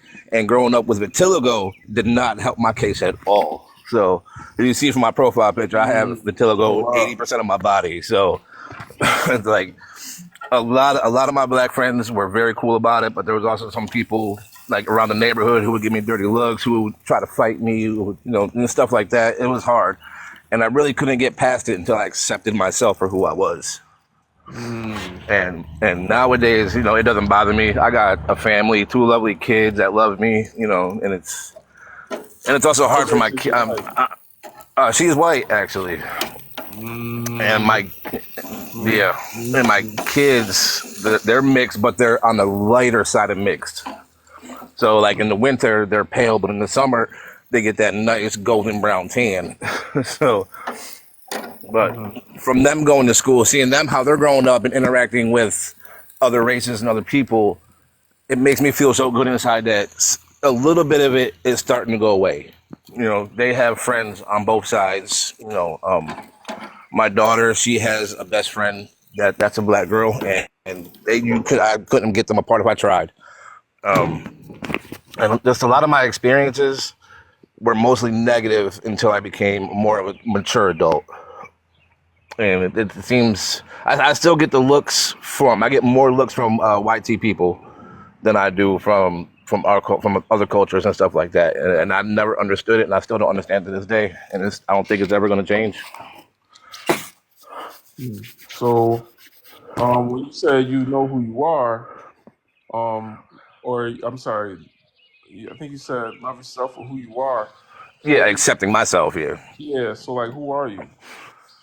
I'm I'm a You know what I'm person who just saying? wants to Like, live life. I want a family. I want what everybody wants, just to be happy, be healthy, and just enjoy what you have and what you work for and what you do. It came to a what point where oh, do you think outside of, like, do you have any ideals for the larger community or the community at large, like outside just individualistic, like, what you want to do, like, what do you want to, who do you want to be within the community? um I know my culture and my grandparents instilled that in me on both sides. So and to be accepted, I don't even the bigger picture would just be, and I don't know how to explain it because I've thought of this conversation so many times, and now that I'm having it, I'm like lost for words. Okay, well, Um, that would, whenever we ask questions about self and don't have the answer, that's when we got more room to grow. You feel me? yes, yes, I understand that. All Um, right. Well, I would say, that I appreciate you sharing your experience. Um, as far as you know, your daughter having the white friend, I mean the black friend that she is very close with. Are you in a neighborhood that's predominantly black, or I was, I grew up in so-called, the ghetto and stuff like that. So, but yes, her majority of her school was the black side. So okay? there wasn't very So many white kids that went to the school that she was going to. I see. Okay, well, that's cool. But but I Have you try to thought instill it about in how them you that want to have the talk with her, as oh far yeah, as both my kids, yes. That everybody, just because you got different color doesn't mean that they're, a bad person or different than you. You guys can have the same views, same opinions. You don't have to judge somebody by their outside. You want to judge them by their characters. What they bring into your life or what you can bring into their life. You know. Mhm. What about when they have identity issues or issues with loving themselves for who they are? That would be a little more easier for me, considering that I grew up with vitiligo and I had to go through that in a forceful way. Hmm. Um, like I mean, now I tell them every day that they're beautiful. You guys can be anything you want to be. You don't have to let anybody And if you stop you. tell Nobody can them, stop you. that they're so beautiful, right? Then Mhm. why didn't you get a wife like them? Well, I mean, like I said, they are paler. And my ex-wife was black, I've dated I'm not all talking about races. your skin color. I'm talking about phenotype. You tell me your children look like black had nothing to do with it at all? No. Okay, Oh, I'm sorry, I so missed that. Hold on, that's one what I'm more. saying. So if their mother is a white tea woman Hmm. and you're going to tell them that they're beautiful, then the next question is why didn't you align yourself with someone that's quote unquote beautiful? Well, she is beautiful. So then if they are going to learn that the white tea mother is beautiful, then what does that say about them when they look in the mirror? That everybody is beautiful. Everybody can be beautiful in their own way. It doesn't matter the outside. That's just how I. That's how That's what my grandparents instilled in me, and that's what I'm passing on to my kids. That it doesn't matter. I mean, it does to a point. It does matter, but for you to be an individual, it doesn't matter. You can change the It world. It matters in takes an one person at a environment time. that's going to tell them that their phenotype puts them at a lower social status. In a world of anti-blackness, where black Yeah, women are looked at as less desirable, it does matter. it does. I see what The you're saying, first thing, the most but I'm sorry. revolutionary Hold on thing one you need to second. do, the It first. does, but I'm also not picking and choosing what to put in their lives. Like they interact with everything. So my son says that he has a friend that looks like me with the vitiligo, or somebody down the street picked on him because he wasn't the lightest shade that they were. It's still going to be hard.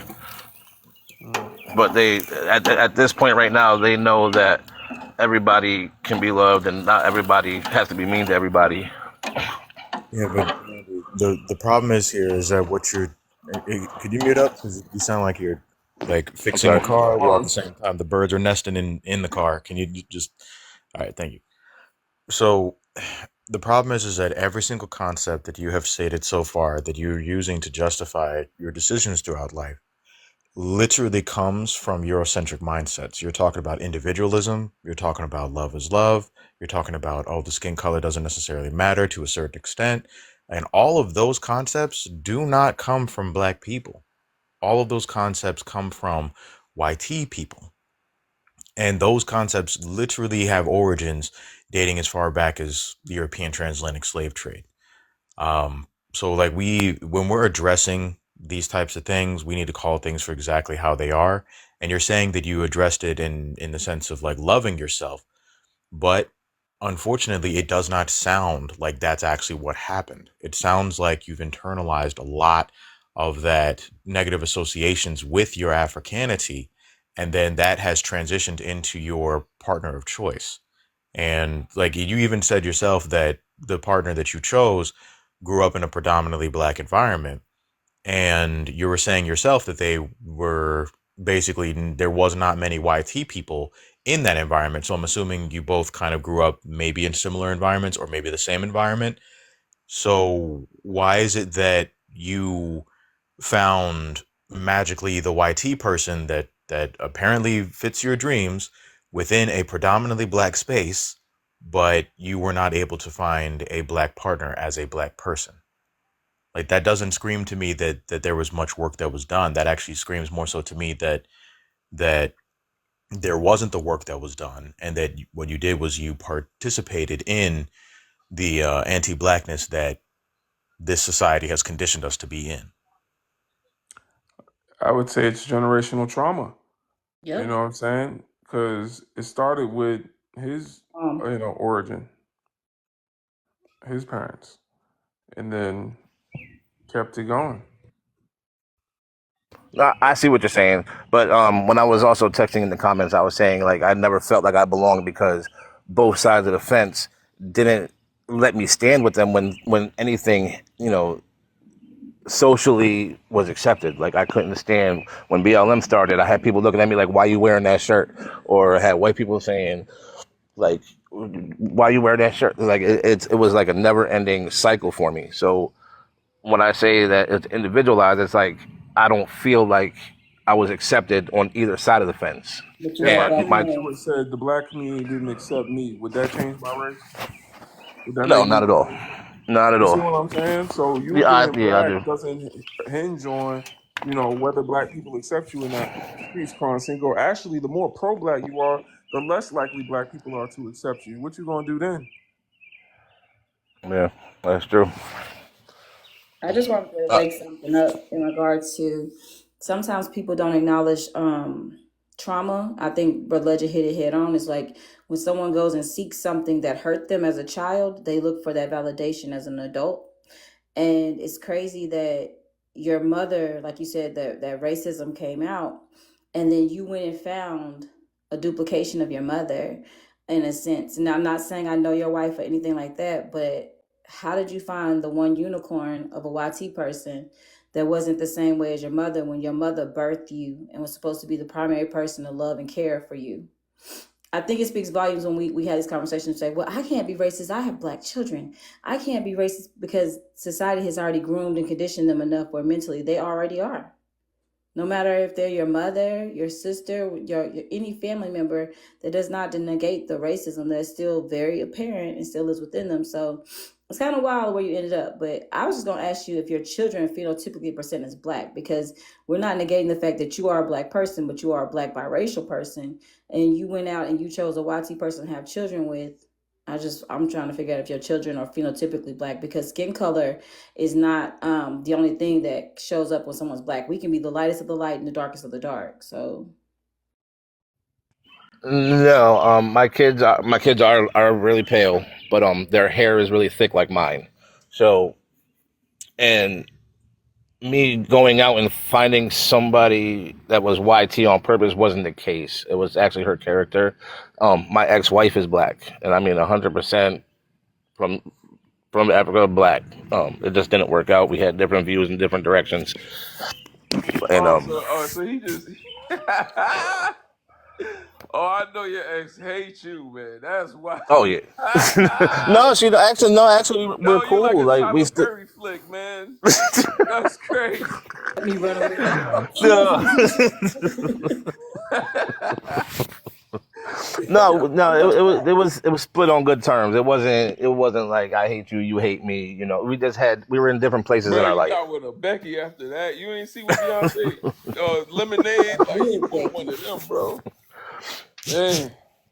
But it wasn't that I was out searching for a YT girl. You know what I mean? It just happened. Like I wasn't even looking to Yeah, talk to but anybody. We had just crossed paths. Randy, there is no such thing as something just happening. There is no such thing as that. Like that's literally very much so a subconscious choice. Like every time that we make a decision, we think that, oh yeah, no, it just happens. No, we have full life experiences that very much so do determine exactly how we operate throughout our lives. So whether that be something that you're conscious of or it's something that's deeply embedded in your subconscious, every single decision that we make absolutely is a decision that we make based off of our life experiences, based off of the things that we have been forced to experience, based off of the traumas that we experience, based off of the happiness that we experience. So literally you will have people operating within the best interests of the oppressor based off of their own personal life experiences. And that's why when I say individualism and you're talking about, yeah, no, because individually I was thinking and based off of my experience and based off of this, like individualism, that in and of itself is not a luxury that black people have. We don't have the luxury of thinking about ourselves. And technically speaking, that's not even culturally from African people. That is an ideology that originates from European minds. They have the luxury to think individualistically because they're the ones that have spent the last few centuries mass unaliving black people to the detriment of black people, obviously, but to the benefit of themselves. So they can sit there and be like, yeah, individually, I feel like me, I feel, and then they can pass that ideology down to everybody else, but they're the only ones that can benefit from that because they built the systems and the constructs to only benefit them. So that's the reality of it, brother. Like that's it. That's so interesting. I've not thought of it that way, Timothy. I think I want to talk about this a little bit more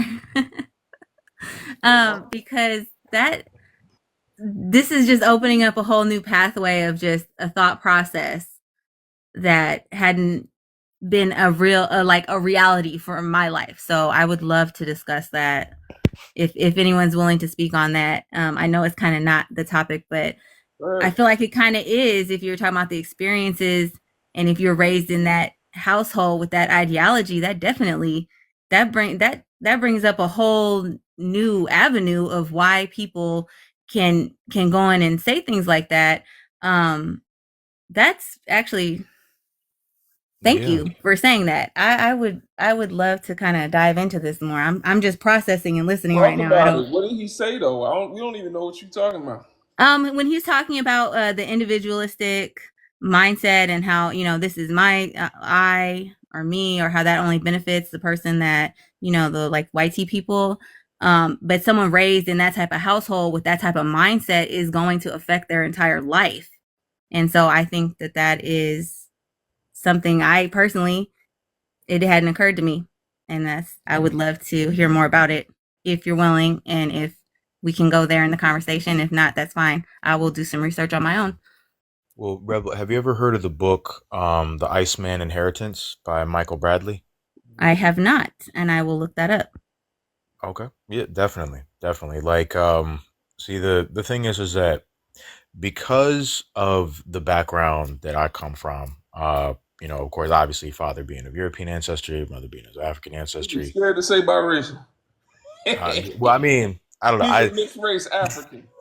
Yeah, mixed race African. My bad. I keep on trying to remember which term is the term to, yeah, but I'm sorry, can you repeat the author? I'm writing it down. oh yeah, it's Michael Bradley.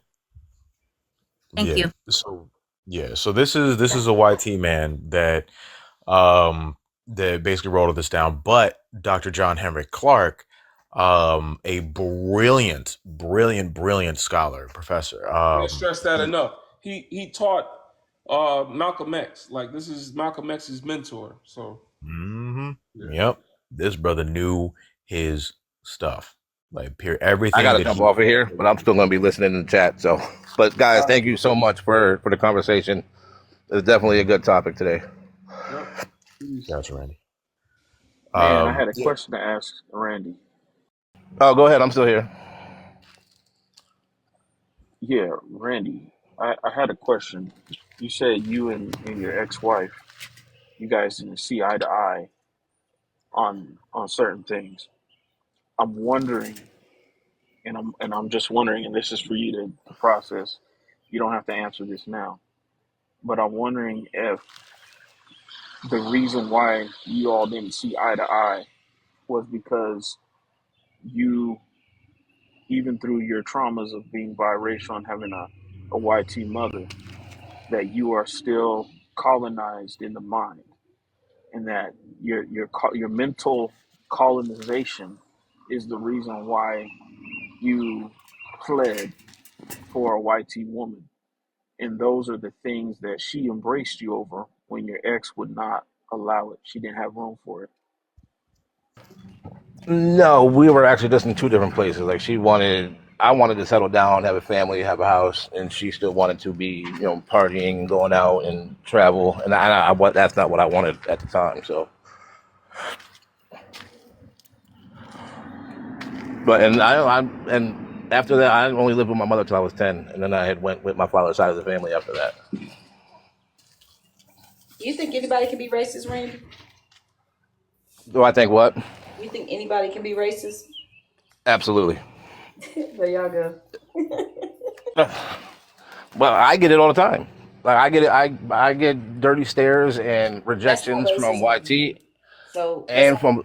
Let me just say this. That's not Okay. racism. Racism speaks of a system, right, that systematically, economically, and politically affects and displaces you. There's only one group of people that have the power to do that.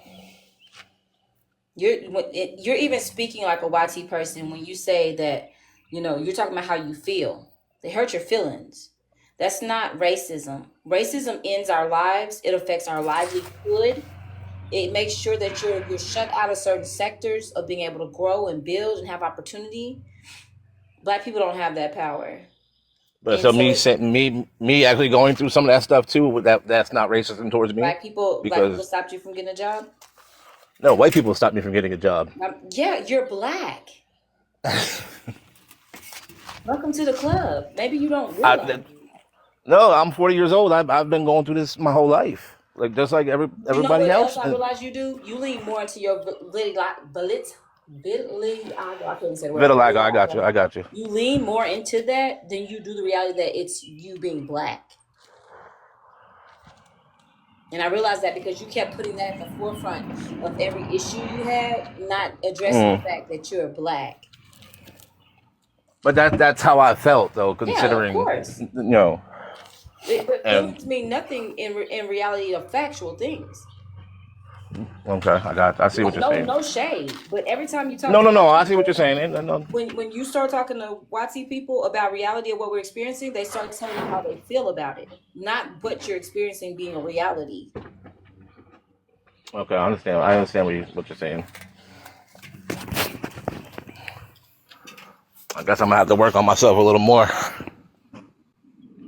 Yeah, I'm. And I want to thank all you guys for having this conversation with me. I really do. And I'm just gonna take a chance in the not really in the dark, but let's call it that. I'm gonna take a chance in saying that your ex-wife, she didn't hold space for your time of growth. Like there was necessary growth because I could see it here. There's a lot of necessary growth that you need in order to interact with black people in a way that is productive, and she didn't have space for that. It may have translated her partying and going out and doing all kinds of different things away from Mm-hmm. you, but she didn't have space for that. She didn't have the emotional space. She didn't have the time. She didn't have the because black women have it the hardest. Let's be straight. Black women I have it the understand that. I've hardest. seen that She didn't firsthand have too, space being for married to that. her. Yeah, she Mm-hmm. didn't have space for that. She didn't have time. She didn't have patience for it. Yeah, I really understand. I understand what you're saying. And being in this conversation has opened me up a lot more than the people that I associate myself around because everybody's different and everybody has different experiences. And I've only seen a few of actually my close friends going through that experience. And I don't know, but I just want to thank you guys for Yeah. opening that up and giving me a path to guide myself. Thank you. Absolutely. Peace, family. All right. I'll still be here. You know what's funny though? When people they think that anybody can be racist and then they have to realize like, why am I the one that's always targeted? Why am I having to educate my children how to move through society? Why am I having to kind of fix myself in certain spaces or I'm being all of a sudden clear and conscious of myself? It's beyond just being, a person that has something on your face or a person that's showing up slightly different. Your blackness don't get erased. Like you don't get to change your spots. Black people don't get to move in and out of those sectors at all.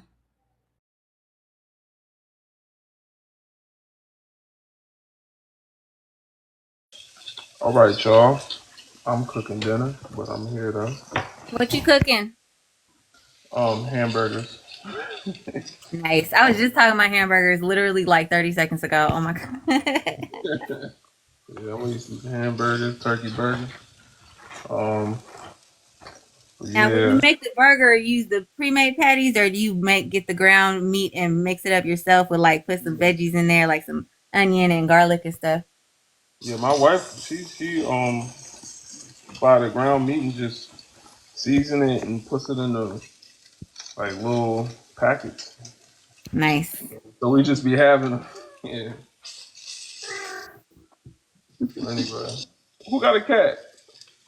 Dude, my cat she had 5 kittens a couple of months ago, and they're over here all ganging up on her. You hungry? Do you want to answer the questions for us? Holy Since Spirit, we got time. Anybody else want to come up? Feel free. let me get Olivia to answer. Oh boy. Hold on. Oh no. Shut up. Get your seatbelts ready. Hi, you guys. They gave me the phone. Timothy, you half bake. Don't worry about me. Anyway, is biracial black experience different from the mono? Hell, I don't know. I ain't black. What SJ tells me, she's black and she came from me. So I guess not. Does making biracial a separate identity help or hurt? Well, I just think y'all all black. Y'all colored to me. So I don't know what you want me to tell you there. I made me a black one. I helped your community. Now, anyway, Yo, that's so real. If you know about Dr. Frances Cress Wilson, what she just said is so real. They really, that's the thing. That's the reason they tell their children, that's the reason they tell their children that they're black and they're white, instead of just understanding that they black, like they get treated as black. They tell their children that they're black and they're white because they want to give off the illusion of having the ability to create melanin. That's another thing, they like the idea of being able to create melanin, and they wanna. White tea women have been consistent in all areas of people activity as being the people, or the women that guard white supremacy by convincing us not to have an allegiance to our community. She does it to the children, the men she dates. She does it to the women and tells her that y'all are sisters and there's a sisterhood. Meanwhile, she uses you for votes. So that's her role, and she does it with the children very effectively. I'm sorry. I just like to say welcome in. Thank you, Blake Swan. Hello, hello, and welcome in. You are in. Brother Legends Live, I need you to tap that screen. Tap, tap, tap. Powered. Tap that screen. You're in Brother Legends Live, where it gets lit.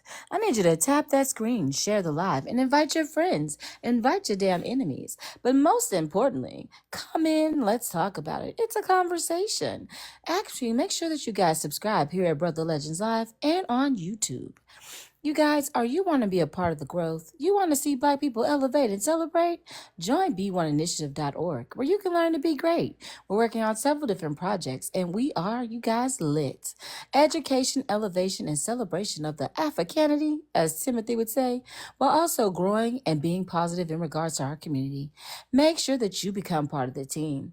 And if you don't have the time to donate, how about you donate $1 to, Bring Down Babylon. Brother Legend needs to put that cash app up, y'all. But anyways, tap the screen. We need to get to 50K ASAP. Like those hot checks y'all were writing, you're going to jail. But until then, tap the screen, friends. Share the live. And let's make sure you subscribe. All right. Good night.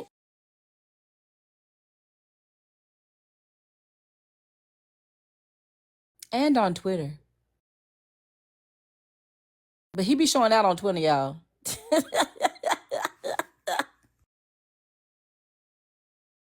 Are you walking? My house is like, the burgers, the iron skillet, the thing. Now the You alarm's trying to going make off, smash so y'all got to burgers. do it. You over there trying to make smash burgers in the house, ain't you?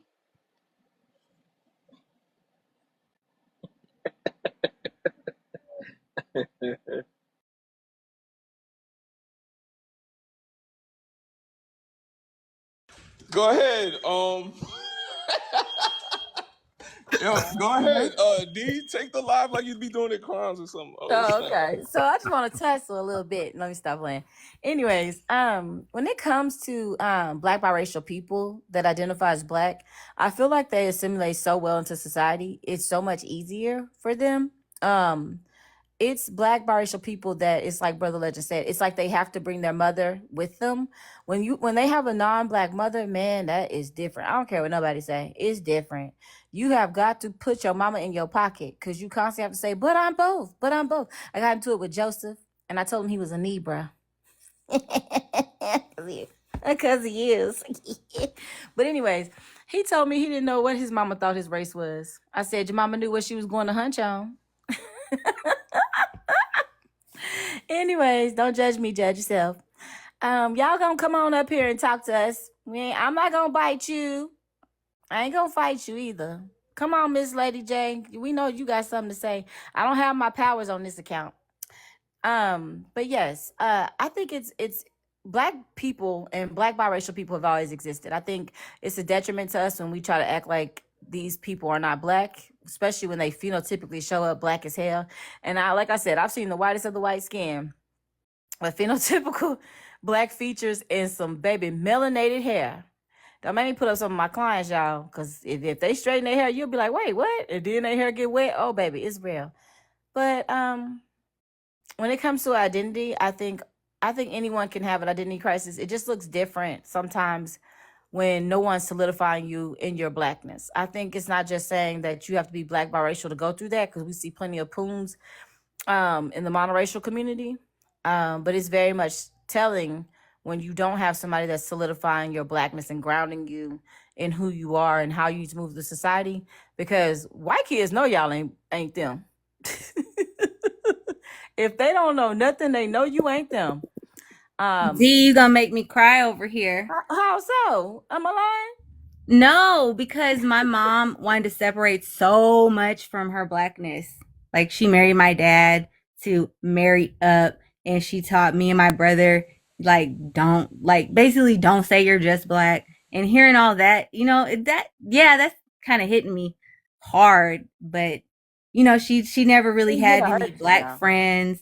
But my aunties and stuff did. They were the ones, like my granny and my aunties, they were the ones that held it down, because my mom was just so separated from it all, and all she had to say was like detrimental things. And I don't know, that's just hitting me. I just had to say that, like, you're so real right now. I raised 3 black biracial kids. My little cousins, boy, they was something else too. Ooh, jeez. Um, their identity crisis was different. Ain't nothing funnier than people telling kids they exotic and young. And I had 2 girls, teenage girls, being told they were quote unquote exotic around nothing but black kids. They That was getting in always made fights me every other week. uncomfortable. For real, that made Y'all me know- so I uncomfortable. almost went to jail. I don't want to hear that. I don't want to hear Yep. that hearing that, like, people trying to say, oh, your hair, this, that, and the other. I don't want to hear that.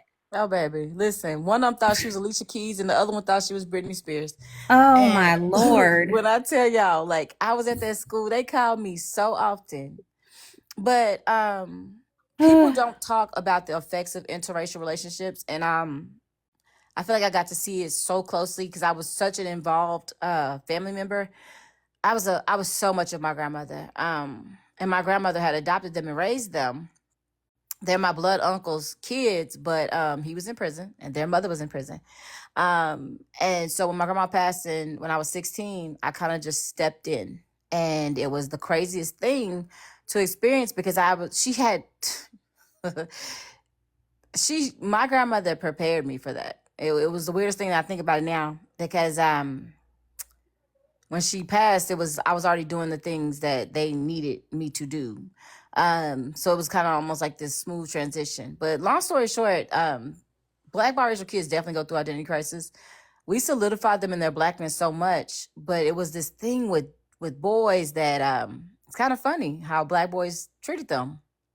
And it went straight to their heads. Y'all know how teenage kids are. It went straight to their heads. They thought they was something special. They was something exotic. And them little black girls, they had a rude awakening. Life wakes you up. But they definitely were, on so many sectors, reminded that they were black. I tell you that. Even by their own family members that weren't black. Growing up and seeing that, like, especially with my black friends, some guy is trying to talk to me and thinks that disparaging my black friends is going to get me some type of way. Hell no. I'm about to insult the fuck out of you, because we're not doing that. And that's how I've always been. Like, somebody try to say something about my mom, like, despite how she was, I'm not gonna sit here and have somebody disrespect somebody or try to put somebody down for their skin color and think that's supposed to make me feel lifted up, because no, that does not lift me up. That takes everybody down. And yeah, that and people like that, I never associated with people like that growing up either, because I just didn't understand it. I don't vibe with that. And I never did. I just you're not gonna get me. You're not gonna make me feel complimented by putting down somebody who doesn't look like me. That doesn't work. And for that to work with so many people to let that go to their head, that's crazy. Because how is that uplifting you? You're not truly uplifted if you need to put somebody else down to feel like you're lifted up, because that's dragging everybody down. But y'all realize, like, somebody like what's his little name? The one on the other side. What's his name on the other side of this man? On the other side of J. Cole? Logic. Logic. Logic is dangerous. This is when people aren't conscious that, you know, you are a YT presented man, and I understand you want to, you know, associate with your blackness, but I'm gonna need you to also be conscious of how you present. You dangerous. Somebody like him walk around saying N-word, get beat up from where I'm from. Where I'm from. I had this conversation with a lady yesterday, y'all. She was like, she was black biracial. She was beautiful. And she had a baby with a YT man. And she came up on Pizza's Live. And this lady was mad at Pizza and us because I asked her if her child phenotypically presented as YT. And she was like, well, what does it matter? He's black. I'm black. I was like, ma'am, come on now. Let's stop playing games. Your child walk around saying the N-word and he look like Logic. You need to educate him on how he should move, like regardless of being black. But it still goes back to the history of Passe Blanc, like going back and seeing those black YT passing people that would go in different rooms to protect the black community. Like they went to meetings to see what was going on and be able to move around YT people to protect their community. Like you have to know where you stand when you look like that and you still black. Like it's dangerous. But Miss Lady, LJ, you want to say something? I did. I can't talk about all this biracial stuff since I'm mixed with black and blacker. So I can't. And even though me and my siblings are, you know, with the black and black, my sister still came out light skinned with the wavy hair. And I'm more like Celie. So I don't know what she was feeling, but she was always my sister. I know we come in different colors. I love you anyway. And that's that. Sorry about that you didn't get enough melanin. Damn. Okay. Come on, let me give you a hug. I can let you get some of mine. My family, Appreciate that like hug, Miss Lady. I have everything in my family, but they still black. Like I don't know. That's just how we look at stuff too. And then there was that old weird part of me, like when somebody was too light skinned trying to say something to me, I think my facial expression would change, and they knew. Mm-mm, mm-mm. So sometimes I tried to hear them out, but that's gonna be a no for me. So YT, I tried one time. I want to tell you guys about it. Tried. I tried. Baby, I ain't never tried and never Let me gonna tell get you it, never how I gonna get tried. it. I was at the laundromat in the YT neighborhood with my jet black friend. So we doing clothes, and in comes this looked like a Korean and a YT guy, and they're staring at us. And so they started talking, and then they invite us home. They're across the street. So she wanted to go. So, all right, I'm going to come along. So I didn't even know what to talk about. I'm just kind of You sitting want there. swing us, Auntie? No, I'm just sitting there looking like, okay, what we going to talk about? I'm That's looking not at the you, same you thing as looking at trying. me. Yeah. I don't know what we going to do, but don't get too close because I don't really like that smell. You know, that wet doggish kind of, Oh my God. I can't. I can't. So I saw a game in there. So I learned how to play backgammon and AC Doocy. So, yeah. So one day I was going down the street and he was riding by.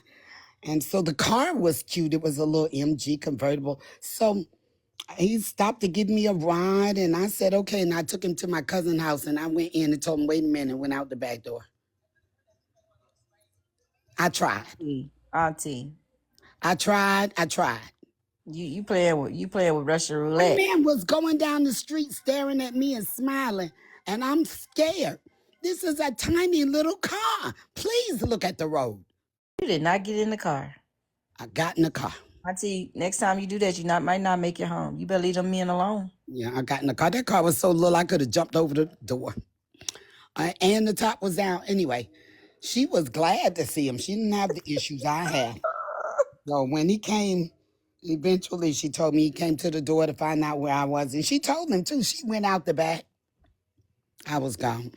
I was gone. I'm sorry. That was wrong. I'm going to hell. I'm sorry. I ain't going nowhere because I ain't going with none of them. No shade, no tea, I y'all. can't. I know So I some of have you a y'all question. parents, but I can't do it. I got a question for you, Brother Legend. Why is it that in your bio, the B1 initiative is not a hyperlink? How come I can't just touch it and go there? I didn't know that that was the case. Download the app, Auntie, because it's a little different, and you have to like touch. Like you can't just if it was like that, it wouldn't open. You still have to type it in for it to find that Discord.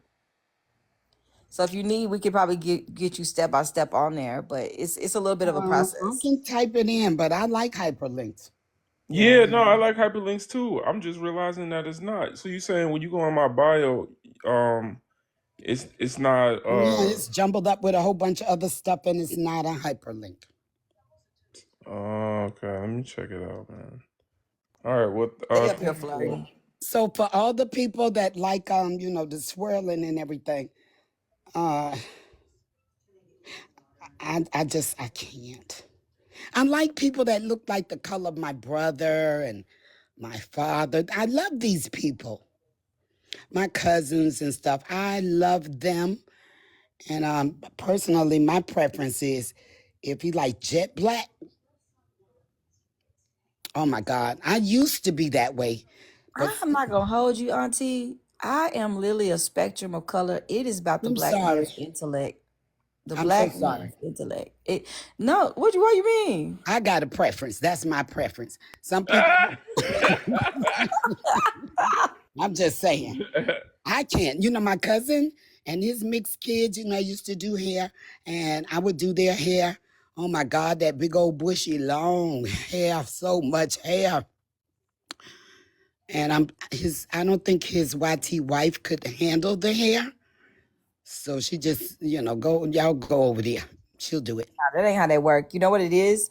It reminded me, I was talking to my uncle and he was talking about Jim Crow and different stuff like that, right? So every time now when I think about it, when people talk, it reminds me of the 1912 law where the YT women was losing their minds when the men went off to war and they like the black women could finally sit down and they didn't have to work. They were forced back into work because the YT women didn't know how to take care of their own children. It reminded me, I was having a conversation with Tia not too long ago, not even a few hours ago, about how YT women were crying during COVID and they were ready for their kids to go back to school. And I was saying that because I have a class that I'm teaching in a few days. And I know YT people put their children in this class just so they don't have to deal with their kids during the summer. So it reminds me that they're not used to, or they're never having to deal with their own children in situations. And so it's easier to put it on a black woman because you've always had to deal with something. And I think our epigenetics shows up so strong in how we handle black biracial children and black people and just children in general, because we already know they go through so much. We're already ready to be subservient to other communities I for the love progression of our them. children. And I didn't like the way the mom was sending them out with that hair. Just, What I like they say, just we're ready got to be up and walked out. subservient for the progression of our children. Yeah. It was horrible, their hair. So yeah, I'm more than happy. I was more than happy. So and their father paid me. My cousin, he paid me. So okay. So I was like babysitter, hairdresser. Yeah, it's okay. But I wonder to Miss Lady down at the bottom, my glasses are dirty. Rebel Queen. Yes. Okay, yeah, Miss Queen. Miss Queen, Mm-hmm. do you have mixed children? Yes. My children, their dad is Arab and Sudanese. Okay. And did you teach them kids how to be latchkey kids like they did us? We have a chain around our neck with key on it, and you know the rules. You know the rules. You Yes, will not they bring they know the anybody in the house. rules. Okay. And you're not going to get in no trouble. The neighbor's going to tell on you if you do. Yeah, my kids know. They know what's up. I'm not trying to have them out here crazy. Yes, because I'm working in a salon. I took care of a lot of people's kids. They bring them in the morning, leave them there all day long. Oh, having kids left with you. I've watched a lot of kids, and you know what? We have to be very gentle with these children.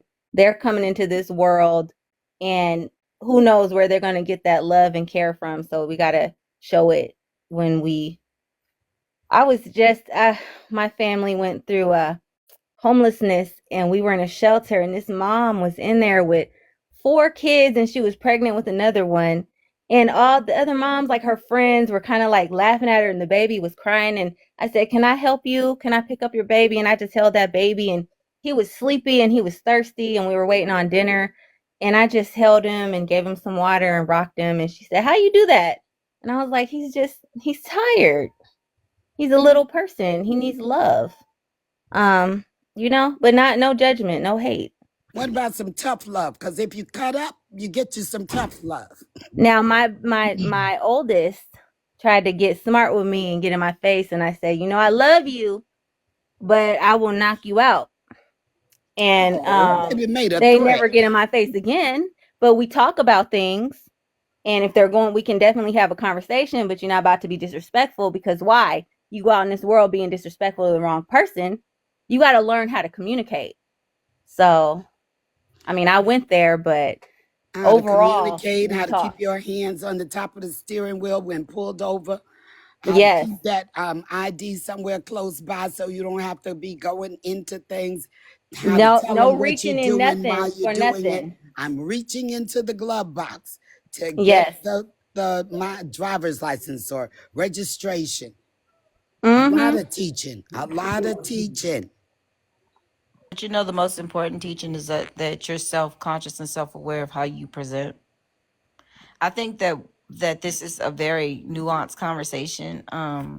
When we talk about Black biracial people, and how they phenotypically present, because there are plenty of Black biracials that they present Black, like they monoracial Black. They appear, and it's a conversation where people, they're uncomfortable about the reality. I think far more people are ready to run to create a Black biracial child than they are to educate themselves on how to actually educate that child through society. I hear a lot of non-Black mothers tell their children they're special. Oh, you're special. You're prettier than the other Black girls, and Oh no. So it's level created. toxic. I Yeah. that Oh is my that makes me God. so mad. That's so toxic. I can't. I can't. I I I never can't. heard I will anything like tell every person they are beautiful. You don't need to be a certain complexion. You don't need to have a certain hair type. That's always bothered me. I don't care how I look. You're not gonna disrespect somebody else because that's what right. my You grandmother. use Now to my put grandmother, somebody she else taught me that. down to make Mm-hmm. you feel good. Yes, because my mom, let me tell you, I got this from my granny, okay, and my aunties, because my mom, she constantly straightened my hair. Like she wanted me to look as white as possible. When I was born, I had blonde hair. My brother was born, he had red hair and pale skin, and she really leaned into that. And I just know because I'm sitting up here around my family and my people, and I'm not gonna other myself. I don't feel like I'm better than Can anyone. I ask you a question, Rebel King? I mean, Queen. Yes. I almost said King. Oh my God, forgive me. Um, have you ever sat down with your mom and asked her why she went and chose a Black man if she didn't want Black children? My mom Hmm. married a white man, No, and no, my I'm talking about stepdad was white when she Why did procreated. she procreate with the Black one though? because she told me, this is what she told me. These are not my personal beliefs. I just want to clarify. She told me that when she was growing up, she's darker skinned, and she told me that the guys around her said you're pretty but you're too dark. And so something in her brain, and she also had my grandfather left my grandmother with 5 kids and married a white woman. She had a lot of internalized stuff Your going mom was on. Black? My mom is Black, yes. Okay, got you. Mhm. Oh, I'm so So sorry. she had a lot of, and that's the generational thing coming down. Like sometimes you're the one to break that because it stopped here. It stopped with me. I'm not perpetuating that, but I recognize and understand the trauma or whatever generational trauma she had, and that's been down in the family line. It's there, and what is it, 14 generations? So it's got to stop it with somebody in the family. But those were Can't her stop with beliefs. you. So she married my dad, and she married him because he told her he was rich, and I Oh mean, my gosh. look, let me I tell say you, the because number I one don't reason talk to black my women date mom. out. I don't talk to my mom. We do And not what have a happened, D? relationship. She told The me number that one she reason feels that you hear I black deserve to women be say they hurt. date out is Hmm? that it's money. Like, Oh, yeah, that like money. that's why I say it's no difference when black women date out than black men, because the number one reason I hear, like, I used to go to war with divestors, like on Clubhouse. Like we would have full on war. I have recordings y'all wouldn't believe what these women say about black boys and black men. But like the number one reason they would date out was money. Yes. I And know my somebody. dad was an alcoholic and broke. So that didn't work out. My stepdad had money, but he was so abusive, not physically abusive. This man was mentally and emotionally and verbally abusive, and she stayed married to him for that money, and she was miserable. And then she turned that against me. She turned it into a me problem. Like, I don't like you. She straight up told me she feels I deserve to be hurt after slamming my head into a wall. So I don't talk to her. I Okay. understand. So I want to say this about the hair straightening because I got mine straightened a lot. And that's because it was really, really coily and it needed to be combed regularly. And I didn't like it, and it was always a big fight. So whenever they got around to straightening it, I was like, okay, just because it was easier to comb. She used a blow dryer to straighten my hair, and my hair is curly, so it would get frizzy. And then she get mad at me for my hair being frizzy when I was literally a child, which I think is insane. So when I became a teenager, I started letting my hair be natural. But of course, I had to learn how to take care of it all on my own. And I needed to do that too, so they would stop hurting my head. So Exactly. that is probably why one of my occupations was hairdresser. Because one day I told my dad, look, can you get me a doll with some hair? I didn't care what color she was. As long as she had hair, I could practice braiding and twisting. And yeah, he did. And then I love I don't getting my talk hair about that braided. generational It's trauma. Nobody talks about the black woman's generational trauma with her hair, baby. Now, see, people yes. love saying, don't wear wigs, weaves, and lashes, but no one addresses the trauma of black woman's hair. oh, That's it why was real I'm sorry. traumatic. Can't nobody tell me how to wear my hair. Well, my Nobody. dad, my dad, I'm natural, but nobody can tell me how to take care of my hair, because that whole process of your hair, I went to a predominantly white school. Most of my life. And when I tell y'all the way that my mom tried to assimilate us that ain't into possible. those spaces and putting perms in our hair, when I decided to cut all that out my hair, like I slowly like went natural. I started cutting my ends and cutting the perm out. The process of learning how to take care of natural hair, nobody wants to talk about that. Nobody wants to talk about it. And I always hear people tell me, like, why don't you lock your hair? I don't want to lock my hair. That's not a look that I want. But it's like this dynamic where everybody want to tell a black woman what she should and shouldn't be putting in her hair, how she be taking care of it. My own mom was like, is that how you gonna wear your hair? And I was like, yeah, it's natural. Like the process and the judgment, the critique, the people that know so much of what you should be doing, what's on your head, and they don't know what the process is that you've walked through. Well, my I father also But raised want me, to and my that's a say, father whole did nother not know level. how to do hair. So if a man is raising a black girl and he does not know how to do hair, that meant I got passed off to other family members who done work today. They don't feel like being bothered with me and my sister and their children. And so it was a whole bunch of let me hurry up and get through this and pulling and tugging and snatching and me hollering and crying Who's El Supreme? I want and to And say it's then worse something. if you're tender headed because then you get I hit with the am brush. tender-headed. I was Wait, hold on, tender-headed y'all. then, Brother and Ledger I'm on the I'm tender-headed trying now. to. Oh, hold on, Auntie. So y'all keep tapping like. Don't forget to get to 50K. Let's get to 50K. Appreciate y'all sending gifts too. Thank you for supporting the live goal. What was I about to say? Something about hair. Oh yeah, wearing your hair a certain way because of the look and not the meaning is Eurocentric.